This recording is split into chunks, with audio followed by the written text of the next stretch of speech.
마음 쉼터에 오신 구독자 여러분, 환영합니다. 남편의 여사친 아들 돌잔치에 갔다가 우연히 듣게 된 남편의 한마디. 이 아이에게 모든 걸 상속해 줄 거야. 저는 아무것도 모르는 척 조용히 자리를 떴고 그들에게 죗값을 치르게 할 결심을 했습니다. 화려한 크리스탈 샹들리에가 빛나는 강변 레스토랑, 왁자지껄한 웃음소리와 잔 부딪히는 소리가 어지럽게 뒤섞여 있었습니다. 저는 그곳에 서서 잔에 담긴 붉은 와인을 흔들고 있었지만 마치 내 세상이 아닌 곳에 덩그러니 남겨진 듯한 이질감을 느꼈습니다. 오늘은 남편 민준이 입버릇처럼 평생직이라 부르던 대학 동창 유진의 아들 돌잔치가 열리는 날이었습니다. 유진은 강렬한 붉은색 드레스를 입고 포동포동한 아기를 안은 채 마치 파티의 진정한 여주인인 양 테이블 사이를 오갔습니다. 그녀는 환하게 웃으며 이야기했고 그 얼굴에는 엄마가 된 여성의 충만한 행복감이 가득했습니다. 그리고 내 남편, 민준, 그는 유진의 바로 곁에 서서 이상할 정도로 깊은 애정과 숭배가 담긴 눈으로 아이에게서 눈을 떼지 못했습니다. 지난 3년간의 결혼 생활 동안 제가 단 한 번도 그에게서 본 적 없는 아버지의 눈빛이었습니다. 저는 발코니 근처 구석진 곳으로 몸을 숨겨 흐트러지기 시작한 호흡을 가다듬으려 애썼습니다. 주위의 손님들은 이따금 저를 힐끗 쳐다보더니 이내 고개를 돌려 수군거렸습니다. 아마도 사장님의 아내가 왜 홀로 서 있는지, 자기 남편은 다른 여자와 그 아이를 챙기느라 여념이 없는데 말입니다. 저는 와인 한 모금을 머금었습니다. 혀끝에 퍼지는 떫고 쓴맛이 가슴속에서 차오르는 쓰라림만은 못했습니다. 감미로운 음악이 흘러나오자 민준과 유진은 서로에게 더 가까이 다가섰습니다. 그들은 제가 강변 경치에 정신이 팔려 있다고 생각했거나 이 정도 거리면 비밀이 새어나가지 않을 만큼 안전하다고 믿었을 겁니다. 민준은 유진의 귀에 대고 무언가 속삭였고 그녀는 까르르 웃음을 터뜨렸습니다. 그녀의 손이 슬며시 그의 팔 위에 얹혔습니다. 단순한 친구 사이를 넘어선 친밀한 몸짓이었습니다. 그리고 그들은 독일어로 대화하기 시작했습니다. 민준이 입꼬리를 비죽이며 웃는 것이 보였습니다. 그가 큰 계약을 성사시킬 때마다 짓던 것만한 미소였습니다. 그는 저를 그저 딱딱한 재무팀 책벌레, 1년 내내 숫자와 보고서만 아는 여자로 생각했습니다. 제가 유창하게 구사하는 유일한 외국어는 비즈니스 영어라고 믿었죠. 그는 독일어가 두 사람만의 절대적인 안전지대이자 비밀 암호라고 확신했습니다. 민준의 나직한 목소리가 들려왔습니다. 독일어 단어 하나하나가 또렷하게 마치 날카로운 칼날처럼 제 심장을 베어냈습니다. 걱정 마. 이 아이가 우리 김씨 가문의 장손이야. 내 모든 걸 이 아이에게 물려줄 거야. 유진은 그를 올려다보며 교태 섞인 눈빛을 보냈습니다. 그녀는 애교 섞인 목소리였지만 계산적인 투로 대답했습니다. 약속한 거야. 집에 있는 그 여자 절대 모르게 해. 내 아들 손해보는 꼴은 못 보니까.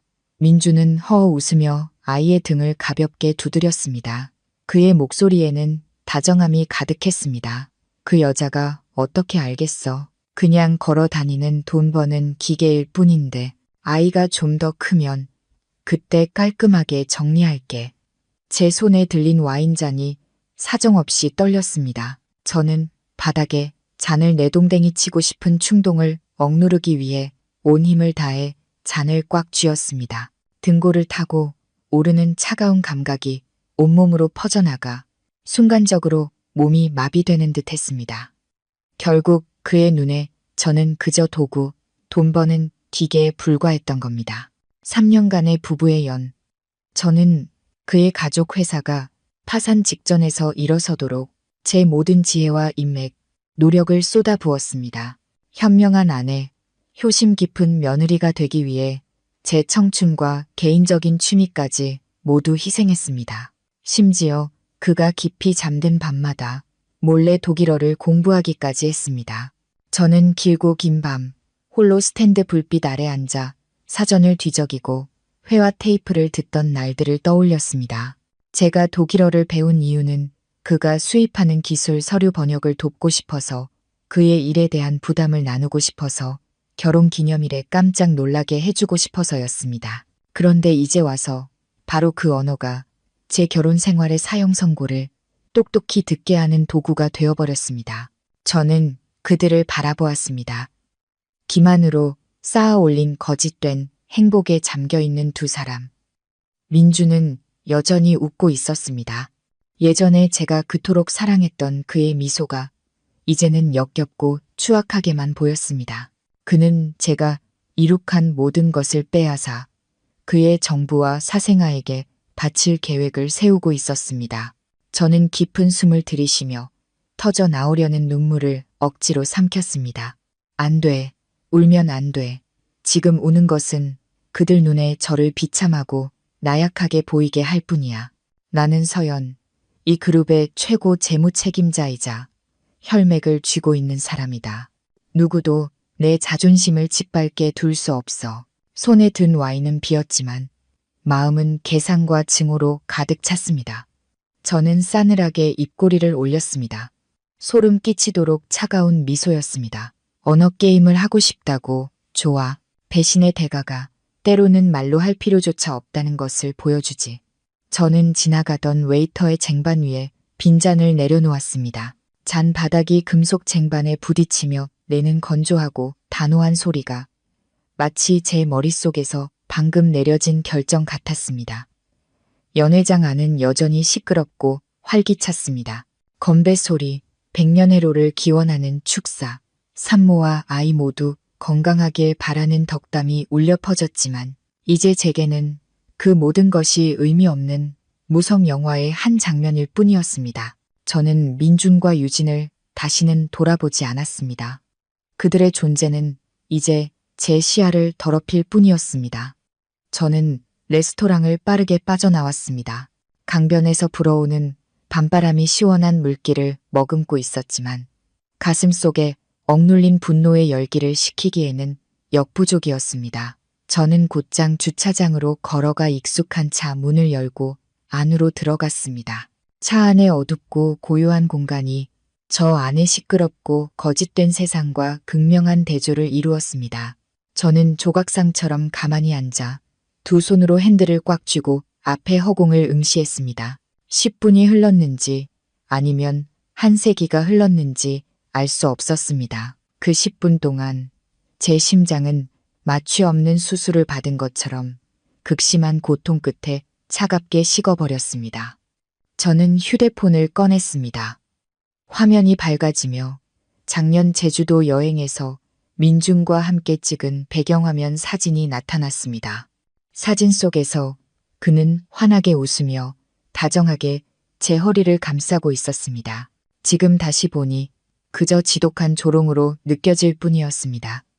제 손가락이 차갑고 단호하게 화면 위를 스쳤습니다. 저는 그의 얼굴이 담긴 모든 사진을 한 장 한 장 선택했습니다. 삭제, 영구 삭제 버튼을 눌렀습니다. 모든 것을 지운 후 저는 휴대폰 케이스를 벗기고 핀으로 유심 트레이를 찔렀습니다. 작은 유심칩이 제 손바닥 위로 떨어졌습니다. 연애 초 민준이 제게 선물해준 그의 번호와 커플 번호였습니다. 저는 그것을 마지막으로 쳐다본 뒤 두 손가락으로 그 얇은 플라스틱 조각을 부러뜨렸습니다. 딱 하는 작은 소리와 함께 과거와의 모든 연결고리, 모든 속박이 끊어졌습니다. 하지만 저는 단순히 떠나기만 하는 사람이 아닙니다. 저는 CFO입니다. 그룹 전체의 리스크를 관리하는 사람으로서 제 인생의 리스크를 관리하는 방법도 알고 있습니다. 저는 차 수납함에 있던 예비 휴대폰을 꺼내 오래전부터 외우고 있던 익숙한 번호를 눌렀습니다. 두 번의 신호음이 울린 후 은행 지점장인 지훈의 차분한 목소리가 들려왔습니다. 여보세요, 서연아. 이 시간에 웬일이야? 저는 깊게 숨을 들이마셨습니다. 제 목소리는 개인적인 감정이 전혀 섞이지 않은 날카롭고 전문적인 톤으로 변했습니다. 지훈 오빠, 급하게 도와줄 일이 있어. 나와 민준 씨 공동명의 계좌에 대해 1등급 리스크 조항을 발동해줘. 불법적인 자산은 닉 정황이 의심돼. 지훈은 잠시 머뭇거렸습니다. 아마 갑작스러운 제 요청에 놀랐을 겁니다. 서연아, 확실한 거야? 이 조항을 발동하면 모든 자산이 동결돼. 너도 돈을 인출할 수 없어. 게다가 위임장도 필요한데. 저는 그의 말을 잘랐습니다. 제 목소리는 단호했습니다. 위임장은 이미 서명해서 지난주에 오빠 비서한테 이메일로 보내놨어. 메일 확인해봐. 즉시 동결하고 싶어. 빠르면 빠를수록 좋아. 신뢰는 좋지만 리스크 관리는 영원하다. 오빠, 내 이 말 기억하지? 수화기 너머로 몇 초간 침묵이 흐르더니 키보드 치는 소리가 들려왔습니다. 지훈이 한숨을 쉬었습니다. 알았어. 오랜 친구 부탁인데 바로 처리할게. 근데 서연아, 무슨 일이든 침착하게 해결해. 고마워, 오빠. 저는 전화를 끊고 입꼬리를 살짝 올렸습니다. 민준 씨, 내 돈으로 당신 정부를 먹여 살리고 당신 아들을 위한 왕국을 건설하고 싶다고 꿈깨. 저는 차에 시동을 걸고 주차장을 천천히 빠져나갔습니다. 출구 근처 희미한 가로등 불빛 아래 한 중년 여성이 낡은 주황색 작업복을 입고 묵묵히 쓰레기를 쓸고 있는 모습이 보였습니다. 고된 삶의 흔적이 역력한 모습이었습니다. 저는 차를 세우고 창문을 내렸습니다. 아주머니, 제가 나지막이 불렀습니다. 그 여성은 고개를 들었습니다. 햇볕과 바람에 그을린 얼굴에 화려한 차림의 여자가 자신을 부르자 놀란 기색이 역력했습니다. 그녀는 주춤거리며 다가왔습니다. 네, 저를 부르셨어요? 저는 민준이 생일 선물로 사준 그의 거짓된 문자로 가득 찬 최신형 고급 휴대폰을 들었습니다. 창문 너머로 그것을 내밀었습니다. 이거 아주머니 가지세요. 전 이제 안 써요. 청소부 아주머니는 눈을 동그랗게 뜨며 손사래를 쳤습니다. 어머, 안 돼요. 이렇게 비싼 걸 제가 어떻게 받아요? 혹시 잃어버리신 거 아니에요? 저는 오늘 저녁 들어 가장 편안한 미소를 지었습니다. 아니에요. 버리려던 건데 버리기엔 너무 아까워서요. 그냥 가지셔서 파시거나 쓰셔도 돼요. 제 인생에서 쓰레기 같은 것들을 버리는 셈 치세요. 저는 아주머니 손에 휴대폰을 쥐어주었습니다. 그녀가 더 반응할 틈도 주지 않고 저는 엑셀을 밟았습니다. 차는 밤속으로 빠르게 사라졌습니다. 화려한 파티의 불빛과 배신한 남편, 그리고 죽어버린 과거를 모두 뒤로 한 채 제가 떠난 후 처음에는 제 부재가 민준의 신경을 조금도 거스르지 않았습니다. 그는 여전히 유진과 아기 곁에서 모범적인 아버지 역할을 연기하는데 흠뻑 빠져 있었습니다. 하지만 주머니 속의 송곳은 언젠가 튀어나오는 법. 그가 예비차 키를 가지러 제게 전화를 걸었지만 ARS의 길고 긴 신호음만 돌아오자 불안감이 스며들기 시작했습니다. 민주는 사람들 속에서 저를 찾기 시작했습니다. 제 안위를 걱정해서가 아니라 사업 파트너들 앞에서 자신의 체면을 가려줄 병풍을 잃을까 두려워서였습니다. 술 기운이 오른 듯한 한 친한 사업 파트너가 민준의 어깨를 툭 치며 큰 소리로 말했습니다. 김 사장, 부인 어디 갔어? 아까 내가 독일 손님들한테 문법을 틀리게 말했는데 다행히 옆에 있던 사모님이 슬쩍 알려줘서 망신을 면했지 뭐야. 사모님이 독일어를 그렇게 잘하는지 몰랐네. 발음이 완전 현지인 같던데. 그 말은 마치 청천벽력 같았습니다.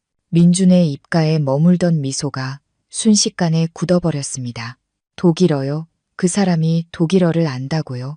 민준은 핏기 하나 없는 얼굴로 더듬거렸습니다. 방금 전 유진에게 독일어로 내뱉었던 노골적인 속삭임과 상속에 대한 계획들이 시한폭탄처럼 그의 머릿속에서 터져 나왔습니다. 민준은 절정에 달한 파티도 어리둥절하게 자신의 이름을 부르는 유진도 내팽개치고 미친 사람처럼 차로 달려갔습니다. 그가 도착했을 때 우리의 저택은 적막한 어둠에 잠겨 있었습니다.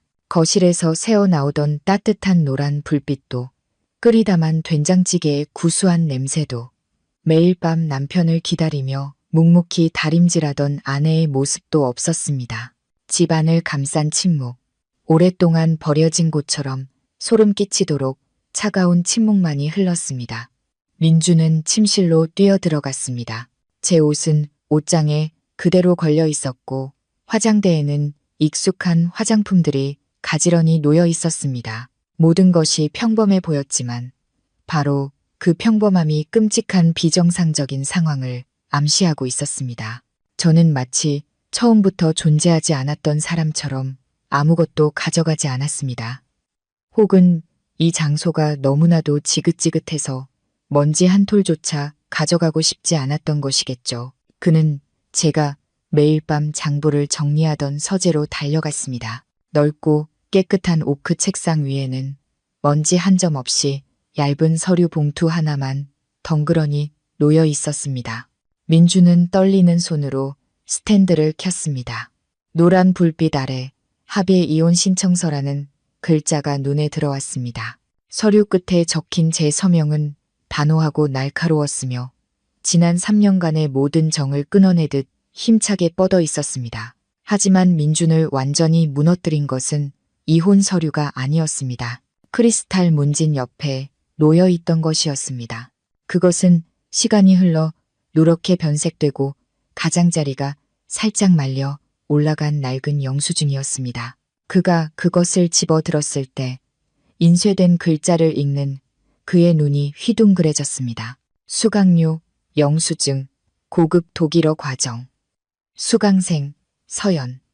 날짜는 3년 전이었습니다. 3년 전 그의 가족 회사가 유럽 시장으로 사업을 확장하기 시작하던 때였습니다. 민주는 매일 언어 장벽에 대해 불평했습니다.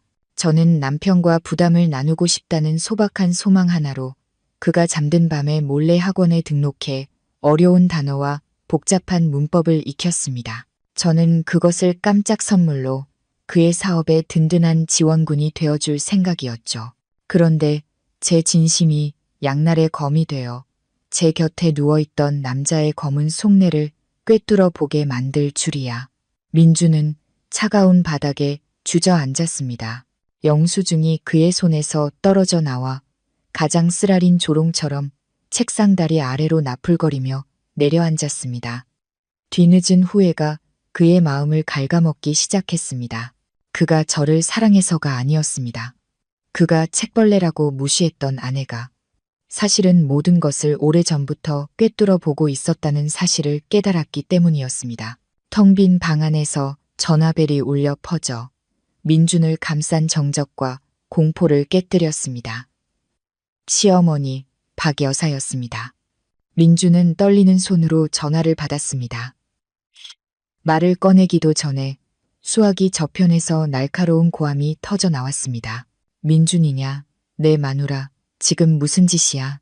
잘 있던 애가 파티 중간에 그냥 가버리면 어떡해?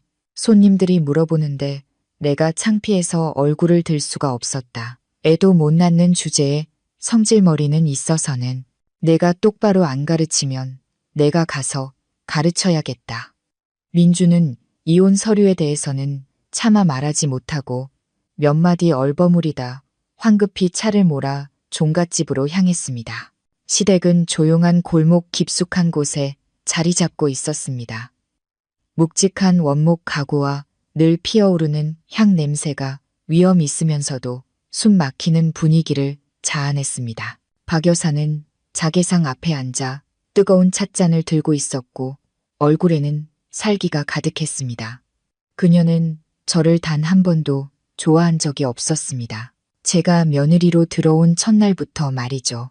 그녀의 눈에 저는 학벌도 좋고 직업도 괜찮았지만 지방 출신이라는 이유로 그들의 어설픈 명문가와는 어울리지 않았습니다. 게다가 제 가장 큰 죄는 3년이 지나도록 대를 이을 장손을 낳지 못했다는 것이었습니다. 그녀는 불임의 원인이 그녀의 아들에게 있다는 사실을, 그리고 제가 남편의 체면을 지켜주기 위해 그 모든 오명을 뒤집어 쓰고 있었다는 사실을 몰랐습니다. 어머니, 서연이가. 민주는 쌀쌀한 날씨에도 불구하고 땀을 비오듯 흘리며 우물쭈물했습니다. 박 여사는 찻잔을 상에 3개 내려쳤고 뜨거운 찬물이 밖으로 튀었습니다. 서연이가 뭐 아주 발광을 하는구나. 내가 한마디 하는데 내가 걔를 너무 오냐오냐해서 버릇이 없어졌어. 시댁 체면도 못 세우는 며느리는 내쫓아야 해. 유진이 좀 봐라. 예쁘고 싹싹한 데다 아들까지 낳았잖아. 난 걔가 아주 마음에 들어. 네가 알아서 잘 처리해. 내 마누라가 내 장손 앞길 맞게 두지 마라. 바로 그때 두 모자가 저를 훈계할 계획을 세우고 있을 때 초인종이 울렸습니다. 박 여사는 턱짓으로 가사도우미에게 문을 열라고 신호하며 중얼거렸습니다. 잘못했다고 빌러 기어들어 왔나 보네. 이번엔 아주 버르장머리를 고쳐놔야지. 조상님들 앞에서 무릎 꿇고 빌게 해야 용서해 줄까 말까야. 하지만 들어온 사람은 그녀가 기대했던 것처럼 주눅든 모습의 제가 아니었습니다. 검은 정장을 단정하게 차려입은 중년 남성이었습니다. 손에는 서류 가방을 들고 있었고 얼굴에서는 근엄하고 전문적인 분위기가 풍겼습니다. 제가 위임한 법률 대리인 김 변호사였습니다. 박 여사님, 김민준 씨, 안녕하십니까? 김 변호사는 가볍게 고개를 숙여 인사했지만 그 눈빛은 칼날처럼 차가웠습니다. 저는 제 의뢰인 서연 씨의 법률 대리인입니다. 사과하러 온 것이 아니라 의뢰인의 요청에 따라 법적 절차를 진행하기 위해 왔습니다. 박 여사는 낯선 남자를 보고 잠시 얼어붙었다가 아들을 쳐다봤습니다. 변호사, 저게 변호사를 왜 고용해? 누구를 고소라도 하겠다는 거야? 민주는 그 자리에 못 박힌 듯 서 있었습니다. 거대한 폭풍이 몰려오고 있다는 불길한 예감에 그의 손발이 후들거렸습니다. 김 변호사는 그들을 오래 기다리게 하지 않았습니다. 그는 맞은편 의자에 차분히 앉아 서류 가방을 책상 위에 놓고 잠금 장치를 풀었습니다. 딸깍하는 소리가 조용한 공간에 선명하게 울려 퍼졌습니다. 마치 무자비한 전쟁의 시작을 알리는 신호탄처럼 김 변호사는 차분하게 새 묶음의 서류를 꺼내 반질반질한 원목 탁자 위에 나란히 놓았습니다. 그의 동작 하나하나는 느리고 침착했지만 천근만근의 무게를 담고 있었습니다. 이것은 제 의뢰인이 원고인 이혼 소송장입니다. 이것은 법원에서 발부한 소장 접수 증명원입니다. 그리고 가장 중요한 이것. 그는 3번째 서류 묶음을 박 여사와 민준 쪽으로 밀었습니다. 법원의 임시사전 처분 결정문입니다. 박 여사는 눈을 가늘게 뜨고 서류를 집어들었지만 딱딱한 법률 용어 때문에 눈앞이 어지러웠습니다. 그녀는 오직 페이지 중앙에 굵게 인쇄된 재산 동결이라는 단어에만 집중했습니다. 그녀는 날카로운 목소리로 소리쳤습니다. 재산 동결. 이게 무슨 소리야? 무슨 재산을 동결해? 우리 집, 우리 돈인데 저게 무슨 권리로 손을 대? 김 변호사는 안경을 고쳤으며 여전히 차분한 톤으로 한 글자 한 글자 또박또박 설명했습니다. 여사님, 제 의뢰인이 제출한 충분한 증거에 따르면 김민준 씨가 혼인 기간 중 부부 공동재산을 불법적인 목적으로 구체적으로는 제3자에게 이전하는 등 은닉한 정황이 포착되었습니다. 이혼 소송 과정에서 제 의뢰인의 합법적인 권리를 보장하기 위해 법원은 공동명의 또는 공동재산에서 파생된 모든 은행 계좌, 회사 지분, 그리고 부동산을 동결하라는 명령을 내렸습니다. 저 여자가 미쳤나? 민주는 얼굴이 시뻘개지고 목에 핏대가 서도록 소리쳤습니다. 그는 어머니의 손에서 결정문을 낚아챘습니다. 그의 눈은 핏발이 서 있었습니다. 내일 회사에서 엄청나게 큰 수입 물품 대금을 결제해야 하는데 계약금은 이미 보냈다고. 지금 잔금을 못 보내면 계약금도 날리고 물건도 못 받아. 저 여자가 날 죽이려고 작정한 거야? 이 회사를 망하게 하려는 거냐고 저는 알고 있었습니다.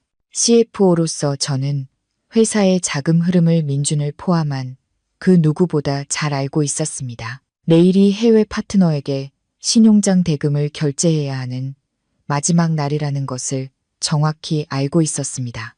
자금 흐름이 막히면 회사의 신용은 무너지고 생산 라인은 멈출 것이라는 것도요. 하지만 그것이 바로 제가 원했던 것입니다. 그가 우리의 피땀 어린 돈으로 정부를 먹여 살리는 잔인함을 보였을 때 저 또한 그의 숨통을 끊어버릴 잔인함을 보여줄 참이었습니다. 그건 김민준 씨의 문제이지 제 의뢰인의 문제가 아닙니다. 김 변호사가 차갑게 대답했습니다. 제 의뢰인은 단지 자신의 정당한 권리를 행사하고 있을 뿐입니다. 만약 당신이 정부를 부양하기 위해 재산을 빼돌리지 않았다면 이런 일은 일어나지 않았을 겁니다. 박 여사는 돈줄이 막혔다는 이야기에 얼굴이 새하얘졌습니다. 그녀에게 돈은 목숨이고 체면이고 전부였습니다.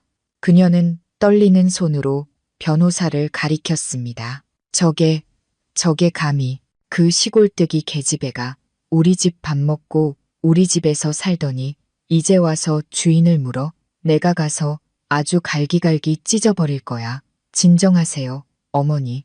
민주는 소리쳤습니다. 공포가 그의 정신을 잠식하기 시작했습니다.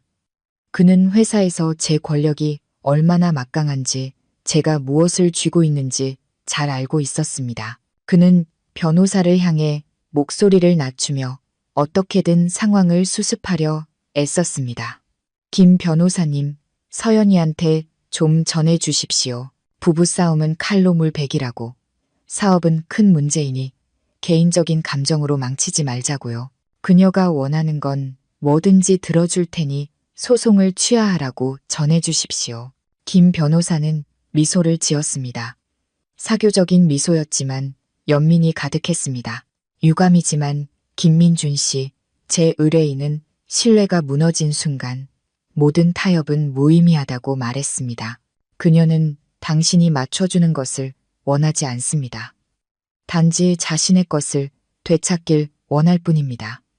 그리고 당신이 이걸 보길 원하고요. 김 변호사는 서류 가방을 열어 마치 사형 선고문처럼 보이는 검은 표지에 두꺼운 서류철을 또 하나 꺼냈습니다.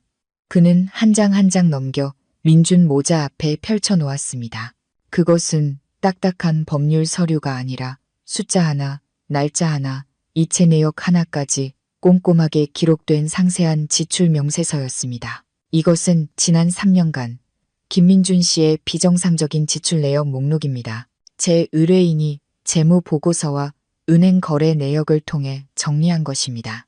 김 변호사는 기계처럼 감정 없는 목소리로 읽기 시작했습니다.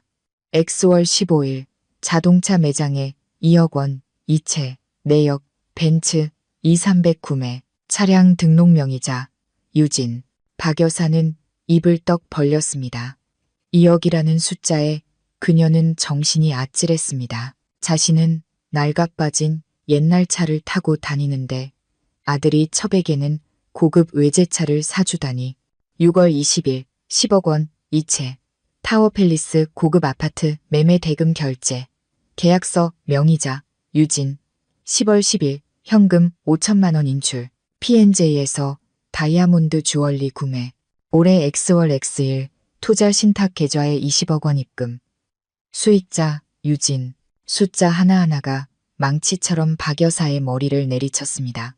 그녀는 떨리는 손으로 명세서를 집어들고 길게 늘어선 숫자들의 눈을 고정했습니다. 그녀는 탐욕스럽고 돈을 목숨처럼 아끼는 여자였습니다.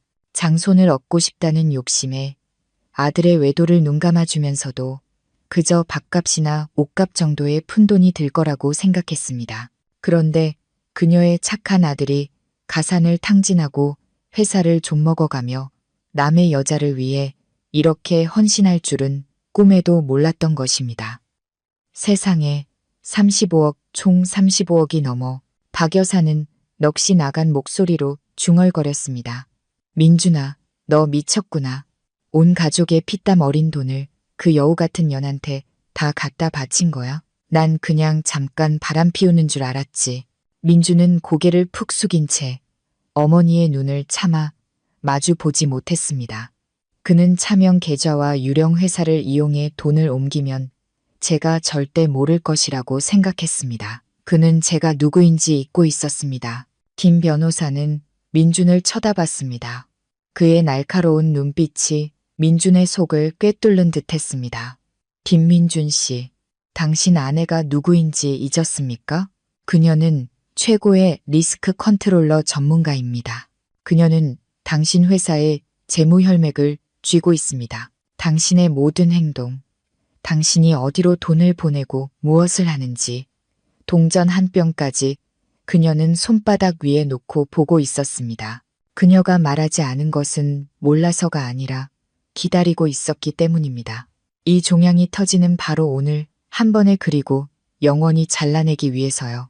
제 의뢰인이 전하길 김 변호사는 목소리를 낮추며 한 단어 한 단어 힘주어 말했습니다. 그녀는 한때 당신을 남편으로 여겼기에 자신의 능력을 당신의 자산을 지키는 데 썼습니다. 하지만 당신이 그녀를 남으로 여긴 순간 바로 그 능력이 공정을 되찾는 가장 날카로운 무기가 될 것이라고요. 이 장부는 빙산의 일각에 불과합니다. 저는 그 순간 민준의 얼굴이 잿더미처럼 변했을 것을 상상할 수 있었습니다. 그는 단지 돈을 잃는 것이 두려운 것이 아니었습니다. 제 똑똑함과 깊은 계획성에 공포를 느꼈을 겁니다. 그가 순하고 순종적이라고만 생각했던 아내가 막다른 골목에 몰렸을 때 가장 위험한 사람이 된다는 것을 깨달았을 겁니다.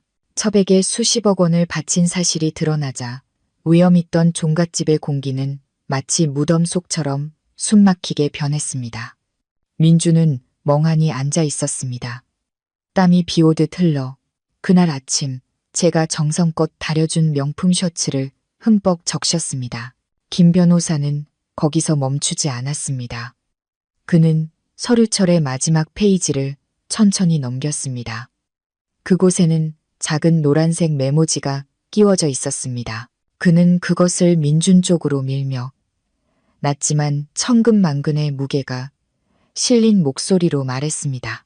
이것이 제 의뢰인의 마지막 메시지입니다. 이혼 서류에 서명할지 말지 결정하기 전에 이 글을 잘 읽어보라고 하더군요. 민주는 떨리는 손으로 메모지를 집어 들었습니다. 핏발선 눈으로 한 글자 한 글자 읽어 내려갔습니다. 내용은 짧았지만 그의 손발을 후들거리게 만들기엔 충분했습니다.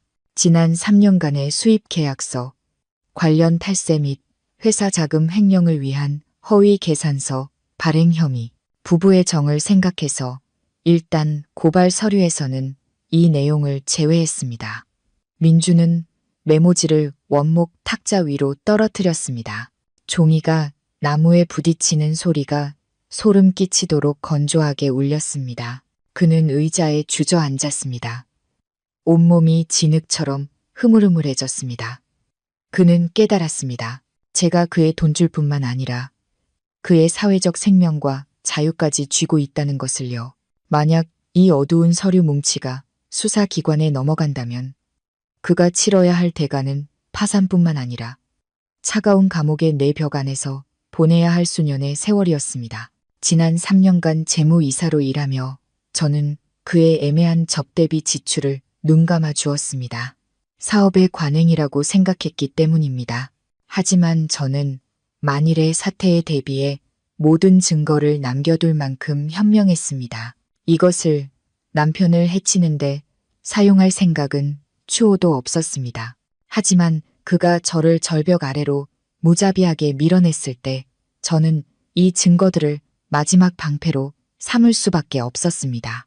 너 왜 그래, 아들아? 박 여사는 아들의 얼굴이 핏기 하나 없이 변하자 당황해서 다그쳤습니다. 저게 뭐라고 썼길래 네가 그렇게 겁을 먹어? 널 협박하는 거야? 엄마가 전화해서 아주 박살을 내줄 테니까. 그녀는 탁자 위 전화기를 잡으려 했지만 민준이 황급히 막았습니다. 그의 목소리는 갈라져 마치 상처 입은 짐승의 신음처럼 들렸습니다. 전화하지 마세요, 어머니. 전화하시면 저 감옥 가요. 저 여자가 제 약점을 잡았어요. 회사의 비자금 장부를 전부 가지고 있단 말이에요, 어머니. 감옥이라는 두 단어를 듣자 박 여사는 마치 척추가 뽑힌 사람처럼 힘없이 무너졌습니다. 그녀는 비틀거리다 허공을 헤매던 손으로 자개상을 짚고 주저앉았습니다. 갑작스러운 혈압 상승으로 얼굴이 붉게 달아오르고 숨이 가쁘게 차올랐습니다. 평생을 계산하고 한 푼 한 푼 아끼며 능력 있는 사장 아들을 자랑스러워했던 그녀였습니다. 이제 와서 아들이 한순간의 불장난 때문에 법의 심판을 받을 수도 있다는 소식을 듣게 된 것입니다. 민주는 당황해서 가사도우미를 불렀습니다. 분주한 발소리와 구급차를 부르는 비명소리가 조용한 골목을 뒤흔들었습니다. 김 변호사는 태연하게 서류를 가방에 챙겨 넣었습니다. 그는 일어서서 재킷 옷깃을 바로잡고 떠나기 전에 한마디 남겼습니다. 내일 아침까지 답변을 기다리겠습니다. 마지막 남은 명예라도 지킬 수 있는 현명한 결정을 하시길 바랍니다. 다음 날 아침 민준의 가족 회사는 전례 없는 혼란에 휩싸였습니다. 아침 7시부터 로비는 사람들로 가득 찼습니다. 계약을 하러 온 고객이 아니라 자재 공급업체 대표들과 소액 주주들이 사장을 만나겠다며 아우성이었습니다. 회사 계좌가 동결되었다는 소식은 건조한 계절의 산불처럼 빠르게 퍼져나가 파트너들의 마지막 남은 희미한 신뢰마저 태워버렸습니다. 민주는 값비싼 정장을 차려입었음에도 불구하고 감출 수 없는 비참한 모습으로 나타났습니다. 셋한 눈, 깍지 하나, 거뭇한 수염, 그리고 불안감 가득한 초조한 눈빛. 그가 나타나자마자 군중이 즉시 그를 애워쌌습니다. 고함과 질책이 빗발쳤습니다. 김 사장님, 왜 은행에서 송금을 막은 겁니까? 우리 물건이 항구에 묶인 지 3일째예요. 돈 안 들어오면 물건 내줄 생각 마세요. 설명해 보세요. 회사 부도나는 거 아닙니까? 민주는 땀을 뻘뻘 흘리며 사람들을 진정시키려 애썼습니다. 여러분, 진정하십시오. 은행 측의 기술적인 오류일 뿐입니다. 지금 회계팀장이 처리 중이니 오늘 오후에는 입금될 겁니다. 제 명예를 걸고 보장합니다. 당신 명예가 얼마나 대단하다고 한 중년 남성이 소리쳤습니다. 듣자 하니 당신 부인이 재산을 동결했다던데 집안일도 해결 못하면서 무슨 회사 일을 해결한다고. 회의실이 아수라장처럼 시끄러울 때 묵직한 원목문이 갑자기 세게 열렸습니다. 차갑지만 위험 있는 기운이 방 안으로 흘러들어오자 소란스럽던 모든 사람들이 순간적으로 입을 다물었습니다. 또각또각 하이힐 소리가 대리석 바닥 위로 규칙적이고 단호하게 울려 퍼졌습니다. 마치 운명의 노크 소리처럼 제가 들어섰습니다. 오늘 저는 평소처럼 부드럽고 순종적인 오피스룩을 입지 않았습니다. 몸에 꼭 맞는 세련된 회색 정장을 선택했습니다. 가늘지만 날카롭고 차가운 분위기를 자아내는 옷이었습니다.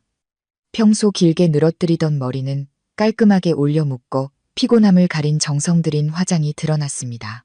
저는 고개를 든 채 혼란스러운 군중을 훑어보았지만 민준을 포함한 그 누구에게도 시선을 멈추지 않았습니다. 민준은 저를 보자 눈에 희망의 빛이 스쳤다가 이내 분노로 바뀌었습니다. 그는 제가 소란을 피우거나 다른 나약한 여자들처럼 바람을 피운 남편에게 매달려 울며불며 돌아와 달라고 애원하러 온 줄 알았습니다. 그는 익숙한 가부장적인 권위로 저를 억누르려 달려들었습니다. 당신 여기 왜 왔어? 여긴 회사야. 중요한 일을 논하는 곳이지 당신이 드나드는 부엌이 아니라고. 경비 어딨어? 이 여자 내보내. 하지만 어떤 경비원도 감히 나서지 않았습니다. 그들은 벽 구석에 기대어 제게 고개를 숙여 인사했습니다. 서 이사님 오셨습니까? 지난 3년간 이 회사에서는 민준이 얼굴 마담이고 제가 실질적인 운전대를 잡고 있다는 사실을 모르는 사람이 없었습니다. 저는 민준을 바라보았습니다. 제 눈빛은 무심할 정도로 평온했습니다. 경비 부를 필요 없어요. 나갈 길은 아니까. 그리고 민준 씨, 나는 당신 아내 자격이 아니라 이 회사 재무이사 자격으로 여기 온 거예요. 저는 민준이 늘 위세를 부리며 앉던 회의 테이블 상석으로 직행했습니다. 서류 가방을 테이블 위에 내려놓자 금속 잠금 장치가 딸깍하며 열리는 소리가 정적 속에서 건조하게 울렸습니다. 저는 민준을 돌아보며 옅은 미소를 지었습니다. 사임하러 왔습니다. 그리고 여기 계신 주주분들께 의미 있는 작별 선물을 드리기 위해서요. 저는 늘 저에게 충성하고 저를 존경했던 비서에게 신호를 보내 이사회 멤버 전원에게 서류를 나눠주게 했습니다. 그것은 개인적인 감정을 구구절절 늘어놓은 감상적인 사직서도 배신당한 아내의 원망 섞인 푸념도 아니었습니다. 그것은 표지의 최고 경영자의 도덕적 해이 및 경영 능력에 대한 리스크 평가 보고서라는 제목이 굵게 인쇄된 꼼꼼하게 제본된 두꺼운 서류 뭉치였습니다. 민주는 서류 한 부를 낚아채듯 집어들었습니다. 한 장 한 장 넘기는 그의 손이 사시나무 떨듯 떨렸습니다. 그 안에는 감정적인 단어는 단 하나도 없었습니다. 저는 오직 전문 CFO의 냉철한 숫자, 그래프, 리스크 분석 모델의 언어만을 사용했습니다. 저는 CEO가 회사의 유동자금을 개인적인 항목집, 차, 정보를 위한 신탁에 사용한 것이 유동성 지표에 어떤 직접적인 영향을 미쳤는지 분석했습니다. 주주 여러분, 저는 회의실의 정적을 깨고 크고 또렷한 목소리로 말했습니다. 5페이지의 현금 흐름 그래프를 보시면 지난 6개월간 유동자금의 15%가 접대비 및 대외 관계비 명목으로 인출되었습니다. 하지만 실제 그 돈은 사업 활동과 무관한 개인 계좌로 흘러들어갔습니다. 이로 인해 저희는 단기 부채 상환 능력을 상실했고 회사는 기술적 부도 위기에 처하게 되었습니다. 시아버지의 동료였던 나이든 주주들이 돋보기를 쓰고 서류를 읽었습니다. 그들의 얼굴은 모두 잿빛으로 변했습니다. 그들은 민준의 반듯한 집안 배경을 믿고 돈을 맡겼습니다. 이제 와서야 자신들의 돈이 사장의 첩을 먹여 살리는데 쓰이고 있다는 사실을 깨닫고 경악했습니다. 한 주주가 책상을 내리치며 소리쳤습니다. 김 사장, 이 수치가 어떻게 된 건가? 설명해보게. 타워팰리스 아파트 사는데 쓴 10억은 사무실 용도였나? 아니면 여자 끼고 놀려고 산 건가? 민주는 입이 얼어붙었고 땀이 셔츠 깃으로 줄줄 흘러내렸습니다. 그는 더듬거리며 변명하려 애썼습니다. 주주님들, 제 설명을 들어주십시오. 이건 장기 투자였고 서연이가 개인적인 원한 때문에 숫자는 거짓말을 하지 않고 원한도 모릅니다. 제가 그의 말을 차갑게 끊었습니다. 12페이지에는 미디어 리스크 분석 보고서를 첨부했습니다. CEO가 조강지처를 벌이고 정부와 놀아나는 도덕적 스캔들에 휘말리면 회사 브랜드 가치는 앞으로 24시간 내에 약 40% 하락할 것으로 추정됩니다. 이 정보가 유출되면 투자자들과 파트너들은 도덕성 없는 리더에게 절대 자금을 투자하지 않을 겁니다. 저는 회의실을 둘러보며 한 사람 한 사람의 눈을 마주했습니다. 저는 그들의 눈에서 공포, 분노, 그리고 극심한 실망감을 보았습니다. 저는 한때 민준의 자리를 지키기 위해 그의 실수를 덮어주기 위해 온 힘을 다했습니다. 그가 어깨를 펴고 다닐 수 있도록 말입니다. 하지만 오늘 바로 제 손으로 그 화려한 껍데기를 벗겨내어 그 안이 썩어빠진 지푸라기 더미에 불과하다는 것을 모두에게 보여줄 참이었습니다. 저는 이 순간부로 재무이사직에서 공식적으로 사임함을 선언합니다. 김민준 씨의 잘못된 행동으로 인해 발생하는 모든 법적, 재정적 리스크에 대해 저는 일절 책임지지 않겠습니다. 저는 서류철을 닫았습니다. 탁 하는 소리가 마치 판사의 선고 망치 소리처럼 울려 퍼져 이 거짓투성이 가족과 회사에서의 제 역할을 완전히 끝냈습니다. 저는 미련 없이 등을 돌려 걸어 나갔습니다. 등 뒤의 회의실은 끓는 냄비처럼 소란스러워졌습니다. 논쟁 소리, 욕설이 터져 나오기 시작했습니다. 민주는 절망에 빠져 제 이름을 외쳤습니다. 서연 씨, 거기서 당신 가면 안 돼. 당신이 가면 이 난장판은 누가 수습하라고. 저는 멈춰섰지만 돌아보지는 않았습니다.